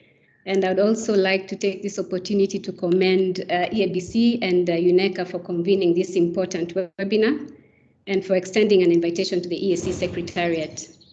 Allow me to convey greetings from the EAC Secretary General, Honorable Dr. Peter Mathuki. He was unable to join today due to prior commitments, but we are happy to participate. So now, as has been said earlier, even during the presentations, what has come out, it's important that in order to access economic development dividends in the AfCFTA, it is important that the agreement should be fully implemented by the EAC and also by the other RECs and members who are party to this agreement. So your question regarding whether other AU members are ready, particularly, I will respond this on the side of the tariff concessions that they have provided. So for us, we view that the tariff offers submitted so far are adequate to commence trading under the AfCFTA. As we heard earlier from Simon's presentation, a number of countries, actually 44 countries have so far submitted their tariff offers. That represents 80% of the AU membership. And also these 44 countries includes tariff offers from 4 customs unions, namely CEMAC, which is the Economic and Monetary Union of Central Africa, the EAC, the Economic Community of West African States, plus Mauritania, and we also have an offer from the Southern African Customs Unions. So, of course, together, these 4 customs unions account for more than 2/3 of all the offers that have been submitted. And out of these 44 tariff offers, 29 offers have been verified and validated to meet the modalities of market access for goods under Category A products, as you've heard earlier. Now, the EAC recently submitted a tariff offer to the AfCFTA Secretariat that conforms to the agreed modalities for Category A products. And we will soon be embarking on finalization of the regional tariff offer on Category B and C products. So the EAC offer on Category A comprises of 90.1%. Initially, we had published that it was 90.2%, but there was some miscounting done, so it is actually 90.1%. And that is about 5,126 tariff lines out of the EAC total tariff lines of 5,688 that we have offered to liberalize to other AfCFTA member states. And the liberalization, of course, will be over a 10-year period from the start of trading under AfCFTA, which is from January 2021. There will be some retrospective tariff cuts, of course, in this regard. But we have adopted the time frame for LDCs. As you know, EAC is a customs union and implementation will have to be done as a block. Now, also, I would like to just inform you that the principal factors that were taken into account by the EAC in arriving at the 90.1 tariff offer on Category A includes, there were quite a number of studies and analysis undertaken to establish the regional offensive interests in the AfCFTA. Of course, we took into account what we have under the EAC Common External Tariff, products of low import values from the AfCFTA into the EAC, thus signifying low levels of threat to the regional domestic industries were taken into account in those products that were offered for liberalization over the 10-year period. Potential for value chains, value addition and industrialization, developing trading links with external partners and third parties. So in effect, EAC can access cheaper imports and more valuable exports. That is one of the reasoning that we came up with in developing our offer. And of course, pursuit of development and investment opportunities. Now, in preparation of the tariff offer for EAC, there was quite extensive consultations undertaken at the national and regional levels.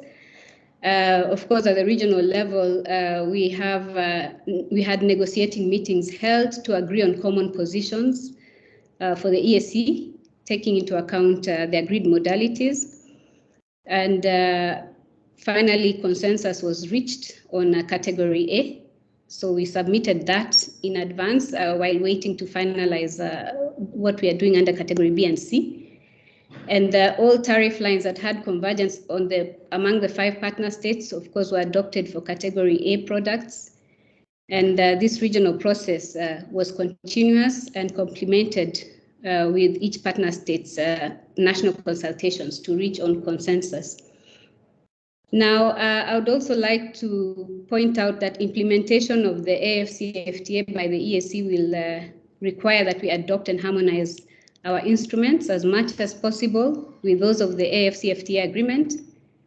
And this will ensure that competing commitments coupled with different rules and standards does not result in high costs to intra-African trade for the EAC businesses, and therefore undermine the potential benefits that are at the core of economic integration, both in the EAC and the AfCFTA. So the harmonization efforts will be focused on a comprehensive portfolio of trade facilitation programs, which includes rules of origin, trade and transit facilitation, elimination of NTBs, as has been mentioned. And as you know from a number of studies that have been made, they have established a scenario in which, whereby tariff liberalization combined with a reduction in the range of non-tariff trade barriers that reduce the cost of border crossing amounts to more than 7 times the gains resulted from full intracontinental tariff liberalization alone. So of course we expect complementary actions by the member states apart from the removal of tariffs. So at the EAC front, at the regional front, we have already developed a regional strategy on AfCFTA implementation for the agreement, which is currently under consultations by the EAC partner states. We hope to have it finalized by June. And the strategy will enable the EAC to align national and regional rules and regulations to the AfCFTA requirements, in addition to targeted capacity building to strengthen specific institutions to enable them adequately discharge the demands of expanded mandates. So I must not forget to convey our appreciation to UNECA for their support to the EAC in developing this strategy and also in providing technical assistance to our Secretariat on AfCFTA matters. You've heard also that most of the partner states have embarked on preparation of their national implementation strategies for the AfCFTA. So it goes without saying that the EAC partner states and the private sector stand to harness the opportunities that the AfCFTA market provides through promotion of value addition through manufacturing. So at the regional level, we have some strategies that have already been developed, quite a number, but in particular, in order to enhance competitiveness in cotton, leather, automotive, fruits and vegetable and pharmaceutical value chains, we have kicked off implementation through established public-private sector coordination platforms. And to consolidate the efforts and taking into account emerging developments, including the AfCFTA, also the fourth industrial revolution, biotechnology, and the importance of protecting nascent industries, the EAC has embarked on preparation of a 5-year industrial policy implementation action plan, which should be finalized this year in 2022 and run up to 2027. So to also improve the legal and regulatory framework for local production and access to medicines, the region will work in enacting a regional pharmaceutical manufacturing bill in the coming year. So all these are opportunities that we hope will support the private sector take advantage of the markets in the AfCFTA. And I think you had mentioned, I'm not sure, you had mentioned the envisaged challenges that public and private sector. Yes, go ahead, you can address those as well. Okay, thank you very much, Simon. So the challenges that the public and private sector may face if the AfCFTA agreement is, implementation of the agreement is delayed, there are quite a number. You've heard earlier that there are still outstanding rules of origin in cotton, textile and apparel sectors, motor vehicles. And without agreed rules of origin in these sectors, of course, preferential trading will be difficult. Also, we have the major challenges of infrastructural and logistical issues that create connectivity problems among the African countries. But I would like also to just highlight some challenges if implementation of this agreement would be delayed. As you have heard, this agreement should have been implemented even yesterday. So, delays in implementing this agreement for the public sector would there would be the institutional development, strengthening and capacity building efforts by customs authorities and the like to implement the AfCFTA may be slowed down since no trade will be taking place. We need trade to happen under the agreement. So the magnitude of revenue losses may also be unclear due to lack of trading and therefore delayed introduction of policy measures at national levels to offset the losses.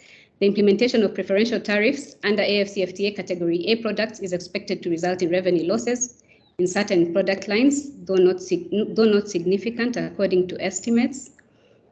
National industrial development programs through envisaged value addition schemes resulting from the AfCFTA will not be realized due to delayed implementation of the agreement. Also, enhanced operational levels of export development schemes targeting AfCFTA, such as those under EPZ and SEZs, will not be realized. And national product portals showcasing the availability of AfCFTA, the manufactured products and conditions of supply. Also, there may be a delay in operationalizing all these. FDI attraction to boost domestic manufacturing for the AfCFTA market may be slowed down, and public sector efforts towards sensitization and awareness raising also may be slowed down. So you see, these are potential challenges for the delay in implementing the agreement. Also, to the private sector, inability to access AfCFTA markets, primarily for manufactured products. Value addition and industrial schemes targeting the AfCFTA market potential and opportunities may not be realized. Envisaged opportunities for SMEs and cross-border traders in respect to AfCFTA also may not be realized. Planned private sector investment targeting manufacturing for the AfCFTA market may be slowed down. And private sector efforts on sensitization and awareness also on existing opportunities and capacity building to meet AfCFTA requirements on rules of origin, trade facilitation, and the like would also be slowed down. So, I mean, there are quite a number of challenges we would envisage in that area. So I think I may stop there. Maybe if you have additional questions. No, thank you very much, Nick. You're clearly the wealth of the information that we need. And even as you were speaking, you were mentioning Category A and Category B products, and you highlighted one, call it an opportunity, not challenge, that I think as a private sector we need to take up, which is, and I believe it was Simone so it was Mama Keita who first mentioned it, and Simone emphasized, we need to really read and fully internalize everything around the AfCFTA. Because if you tell any of these private sector members Category A products, do we all know whether what we produce or deal in is in Category A or Category B? Do we know what these terminologies mean and what is involved? So that opportunity is one that we will take up squarely.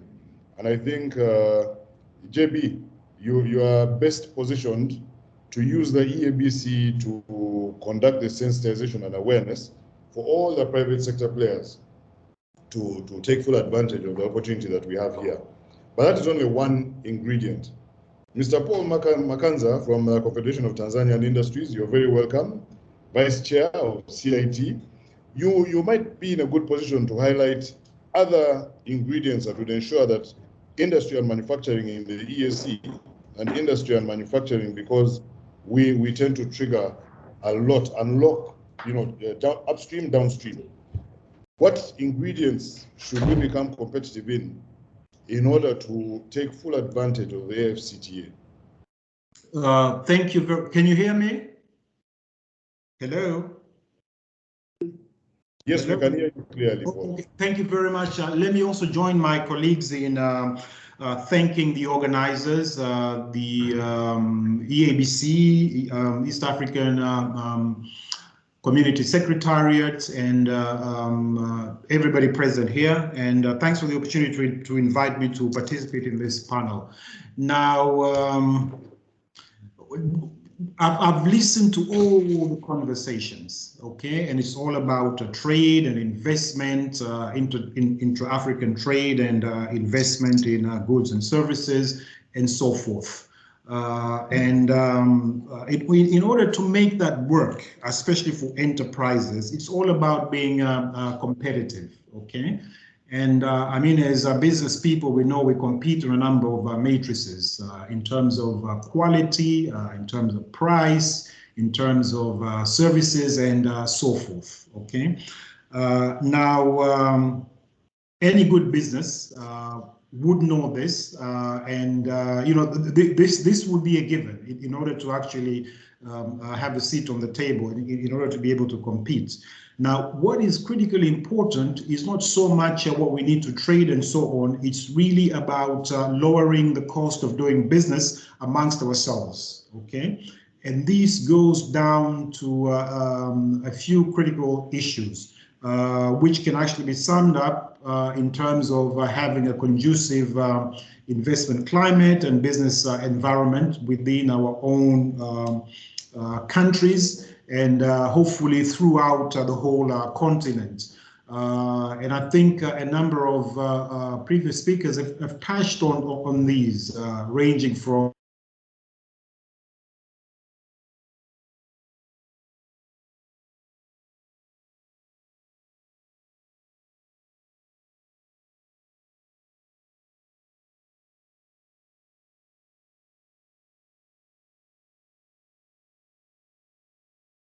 it's not up to par to be able to produce the goods that you need, and therefore you have to import from overseas. So this will need to be addressed. Do we have, there's the issue of transport and power in terms of access and reliability. This will also need to be sorted out, and I see we have some common sort of thinking in terms of addressing the transport and power issues within East Africa. There's also the issues of policies, laws and regulations. They need to be predictable. Are they? And how do we ensure that they're predictable so that you know, they do not impact our long-term planning, investment planning, and so on. Issues of regulatory compliance. There's still a lot of bureaucracies in our markets. And this impacts efficiency as well as costs. And again, there's issues of labor laws and skills. Do we have the necessary skills? And how do we get up to speed in terms of acquiring the necessary skills? Somebody talked about finance, availability, and cost, still a huge issue. And this will need to be addressed. And obviously issues related to regional market access, such as non-tariff barriers, and the whole issue of sometimes using standards as a non-tariff barrier. So harmonization of those standards, as our colleagues from UNECA have spoke about. And then there's this new concept which is actually cropping up of local content. And how do we define that? Is it East African local content? Is it Kenyan local content? Is it Tanzanian local content? So all these issues, you know, speak to the issue of the need to ensure that the investment climate, the business environment are conducive in order to lower costs, so that we can compete and take advantage of our comparative advantages within the continent. What surprises me the most is when I was listening to my colleagues from UNECA, is sometimes you wonder, you know, if people or policymakers really appreciate the urgency of having this, you know, continental bloc up and running as quickly as possible, because the recent events of COVID and Ukraine crisis has has highlighted a number of issues. I mean, most critically, with COVID, we needed to import medicines or vaccinations from overseas. With the Ukraine crisis, our food security it is at risk. Our energy supply is also at risk, and we should actually have been cushioned from these shocks if we were actually, already trading amongst each other. So the bloc is actually an important initiative, and I think that urgency needs to be drummed in amongst our key policy and decision makers. I hope I've answered your question. Yes, very good ingredients there, including a couple that I honestly hadn't thought about. And that's very incisive coming from the manufacturing sector. And I'm sure Mama Kita is happy to hear you addressing something outside of business as usual, outside of the hard business side of things. But as you were talking, I recall the comment that Andrew made, regarding the statistics that I cited earlier. And there are many perceptions of this nature that say all the studies being undertaken, the considerations made, we seem to focus more on big business, big industry, multinational corporations, and the trading composition that is the majority in the East African community and perhaps even across Africa keeps getting left out. SMEs and even smaller business. Do you share the same belief? What would you say about that? And please feel free to include even the Juakalis that exist in this region. Okay, fantastic. I'm glad this question has come up because, yes, I do share these concerns. And unless we address, some of the most of the constraints, the critical constraints facing SMEs, so that they can effectively participate in the regional bloc, then a huge section of our population will have been left behind, and we may not achieve the envisaged benefits of this trading bloc. Now, I mean, as you know, SMEs constitute around 60% of enterprises in East Africa, and up to 90% if you include, the micro enterprises. And unfortunately, most of these, the chance of actually graduating from being micro to small, medium, and large are very, very minimal, constrained by a number of factors, which I will touch upon a little later. And therefore, it is critically important that, we fully understand the constraints that they face and address these constraints. In my view, the number one constraint is I'm not sure if we have a regional trade and industry development approach which promotes SMEs, but I'm glad to have heard from our colleague from the Secretariat that we have the East African industrialization policy, which does recognize the importance of SMEs in terms of the economic development of our region.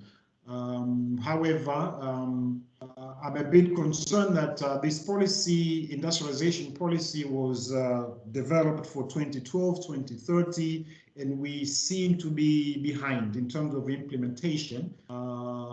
This has to be a major concern. Now, effective implementation, once this is ready, will be critically key so that we do not leave behind the SMEs. But now, beyond the policy issues, again, I think the private sector has an important role to play as well, because one, these SMEs cannot actually compete effectively in the trading bloc.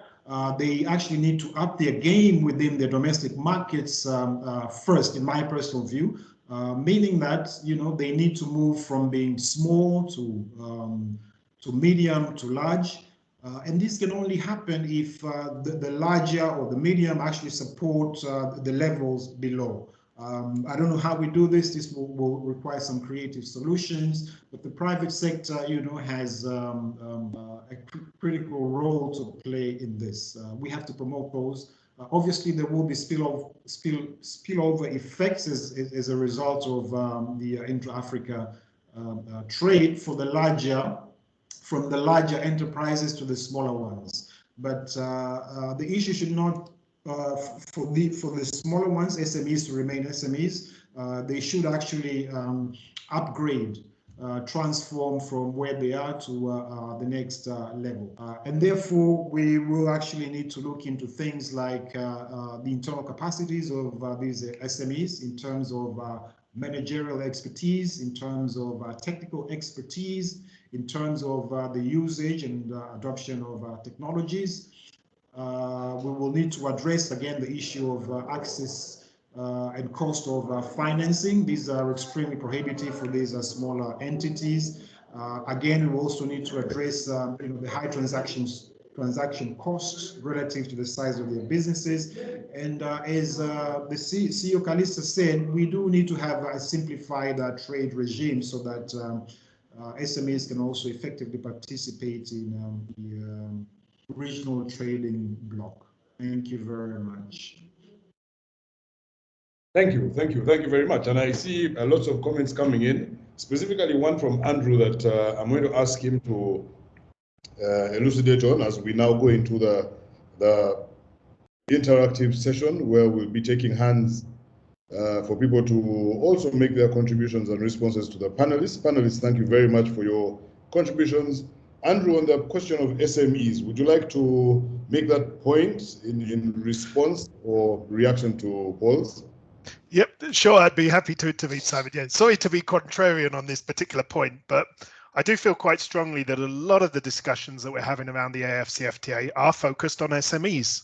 I've hardly participated in a single event ever since the agreement was signed in 2018, which talks about large companies and their needs, because the larger companies tend to be the ones that dominate cross-border trade. And as I put in my post there, for good reasons, the smaller companies, clearly it exposes them to risk when they're dealing with, cross-border markets, and they don't often have the fixed capital to also deal with that kind of economic engagement in other countries, whereas the large companies do. We see globally about 80% of global trade is actually related to the transactions of multinational corporations, and approximately half of that is actually intra-firm trade, companies trading between affiliates of the same group. And I feel very strongly that the AfCFTA is an opportunity, I think, as Paul said, to upscale activities on the continent and to make sure that we have stronger, larger companies which are able to engage cross-border trade in a very effective way. And the smaller companies can certainly serve as a part of the ecosystem there as supplier to the larger companies, but I don't think that's where the bulk of the trade growth will come from. And so that's why I was also stressing earlier the importance of cross-border investment as well, because that's the way you will see a big increase in trade flows when you have companies which have affiliates in other companies. So, for example, the case of Tanzania, Azam Group, which I believe has activities across multiple countries in the sub-region. Those kind of companies, or Bakreza as well. Those kind of firms are the ones I think that need to be driving the intra-regional trade growth. And the small and medium-sized enterprises clearly have an important role to play, but we don't want to be encouraging all of them to get into trading. That's not necessarily the best solution for them. Yeah. Very good. So it will be the case of still continue placing a lot of focus on multinational corporations because they can operate and exist across the borders, but ensure that they bring along the SMEs and develop them so that, as Paul said, they move from small to medium and with time from medium to large. And in that way, the people, the grassroots, get to benefit, right?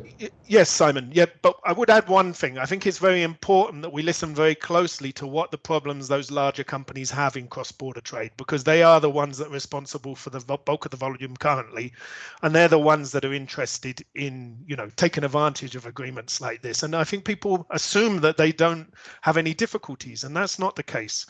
And another point I would just make is about the nature of, the cross-border activities. Oh, sorry, the point's gone actually now. It was from something you just said. Is it along the larger ones carrying the smaller ones along the deliveries? Well, yes, that's partly the argument there. Oh yes, no, you said about FDI multinationals. Okay, it would be about the preference there clearly for cross-border investment from other African countries. Now that doesn't preclude some international multinationals being interested in exploiting the continental market better, because it's done on a regional basis rather than an individual basis. So for smaller countries, clearly it will increase their attractiveness for foreign direct investment.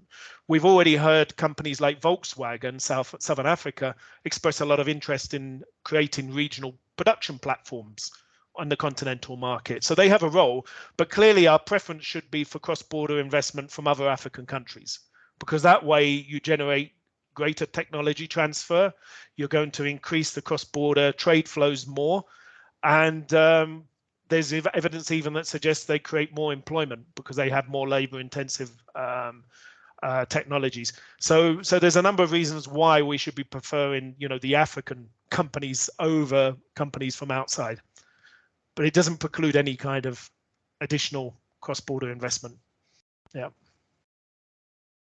Very well said. Thank you very much. Ladies and gentlemen, there we have it. I think this has been a very superb discussion, discussion, and deep analysis. I'd like to invite, as the CEO of the East African Business Council prepares to come up and make closing remarks, if we have one or two hands, we are happy to receive them. But as we've said, this session has been recorded in order to formulate a report, which report we all will use in our engagements on a personal, organizational level, especially with the public sector. And the comments that you put in the chat module will also be part of the report. So I have last contribution of the afternoon until we invite the CEO, that's Moses Kanyesije, who I promised to call earlier on. Moses, please, the floor is yours. I thought you had forgotten me, Mr. Kaheru, and I was protesting here. Thank you for moderating. My name is Moses Kanyesije. I'm in Arusha and I work with Training Center for Development Cooperation, a program which is called the Youth Leadership Program, and I head business, trade, and enterprise. I want to commend everyone that have presented and EABC for organizing this beautiful webinar and knowledgeable. And agreement talks, one of the major objectives of the agreement and what it wants to achieve is to tackle the issue of unemployment, especially the youth, whom are the 70 to 80% of the African population. So I argue that in future, when you're organizing this, where are the youth representatives? Where are the SMEs, the startups, those entrepreneurs that have ideas, those who want to cross border and take advantage of the agreement? I argue that we bring them in so that, because information is power, this agreement is a bit technical. If we can simplify for them, the women in cross-border trade, the youth in the business, the entrepreneurs in the region, so that they can learn more about the agreement and they take advantage. I submit and thank you, Kaher, for this opportunity. Thank you, Moses. Thank you. That's very, very lucid and also very clear. When we're talking about the different organizations and businesses, we shouldn't be blind to the segments, the demographics that constitute the region, especially the vast majority of the region. CEO, I would like you to hear from one of the board members and then invite you to please close. So I'll ask Stuart Jason Mwesigwa, board member from Uganda, to please make a comment and give a vote of thanks to our panelists, after which our CEO will give us closing remarks of the day. Stuart? Thank you very much, Simon, and all the panelists. This was very informative, and I think it's very timely. As per our last board meeting, it's what we are implementing. We need to be very pertinent about information sharing, information collecting, research and development about this free continental trade area. To add on what the last speaker just mentioned, yes, the youth are the future of East Africa, the future of Africa, the future of the world. To add on that inclusiveness, we need also to consider something to do with the skills development. I think it is also very pertinent. It should be cutting across as we think about cross-border investment, cross-border trading, health, as you have mentioned before. We should also think about exchange of technology, exchange of skills, and skills development as part of our goal. I thank you very much. And our executive director, thank you for organizing together with the EAC.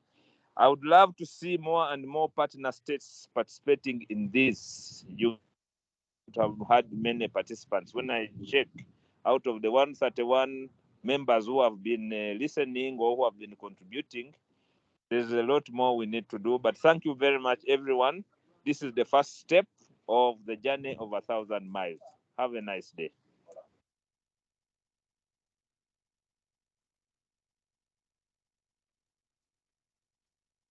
Thank you, Stuart. Our CEO, kindly give us the closing remarks of the day and the commitment for the following actions.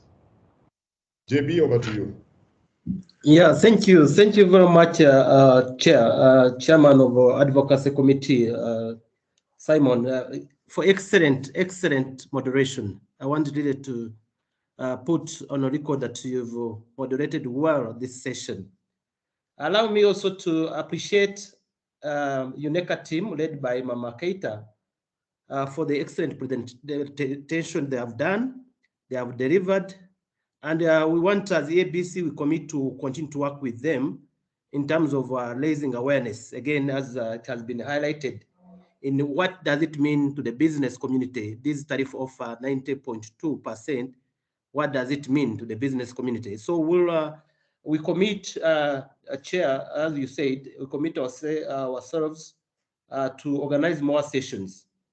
Also allow me to appreciate and record the good work done by organizers, especially my team, led by Geoffrey and DDA, for the hard work to make this session a very successful one. So on my side, and again allow me to thank wholeheartedly the panelists, excellent panelists, the EAC, the private sector. It has been leaded, they have done a good work, they have done a justice to the subject. So the key takeaways from this session is that we need to do more on rules of origin, sensitize and see where are we in terms of rules of origin. We need to do more on trade facilitation components and trade policy. We need to harmonize our rules and procedures. The issue also, the panelists also touched on the issue of trade finance. It's still a challenge, especially for SMEs. More work needs to be done in terms of the remaining tariff concession categories. And I remember, moderator, you mentioned, Simon, what does it mean by the category A and category B? So we need to do more on that. Then trade information has been also highlighted. The information, as my board member Stuart mentioned, information is power. How do we simplify the information on CFTA and other instruments we have in the region to enable SMEs benefit from the CFTA? Paul touched on issues on business environment and enhancing productive capacities and value addition. I think, as Andrew mentioned, the biggest gain from the CFTA will be on manufacturing. These are you look at the simulation done by UNECA, by World Bank, they highlight that we need to add value to our products. Other products will not gain much value, or they will not benefit from the CFTA. So value addition will be key, and we will look at what are the binding constraints for the value addition in the region And we promote those products that we have comparative and competitive advantage. The corridor competitiveness, our corridors, transport corridors, logistics corridors, we need to ensure that they enhance and facilitate business. So issues of customs, issues of infrastructure, we need to do more work, and also sensitize the business community on the good efforts being done with our ports, with our border posts, as well as our inland container depots. Simplify the agreement for SMEs. Moses highlighted the involvement of youth and women. Let me say at EABC, we are creating a portal, an SME portal. It will be live end of this month, and I want to thank and appreciate ITC for supporting us. That is a portal that we will be sharing information to youth and women about trade opportunities. So that is something that we are, Chair, we are taking on. Lastly, and I think we did it deliberately because we had organized another session on trading services. So our next session will tackle trading service. What are those service of commitment can we work, can we promote as a region to benefit from the CFTA? I remember there were services that are very critical for the movement of goods, the transport-related services, the financial services, the business-related services, communication services, as the presenter mentioned, those are very critical. They are infused in trading goods. So we need to ensure that we move fast in terms of the commitment, in terms of the liberalization of those services.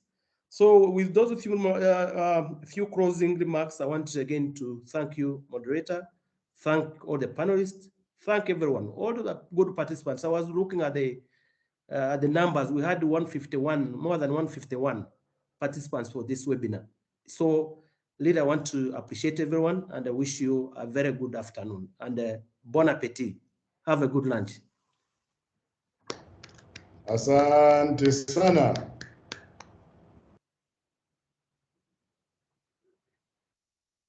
Thank you. Yeah. Okay, bye. Asante sana. Asante sana mwenyekiti. Asante sana. Nashukuru kabisa. Thank you very much, moderator. Well done. I didn't see your face. Lamek. Yes, sir. How are you, Lamek? Good, such kamo. Okay. Marhaba. Bye. See you. Well done, Yeah. Mr. Karisa. Well done. Thank you. Your support has been very paramount, Mr. Stewart. Anytime, my friend. Problem. Thank you. We appreciate. And we appreciate your guidance. Thanks. No problem.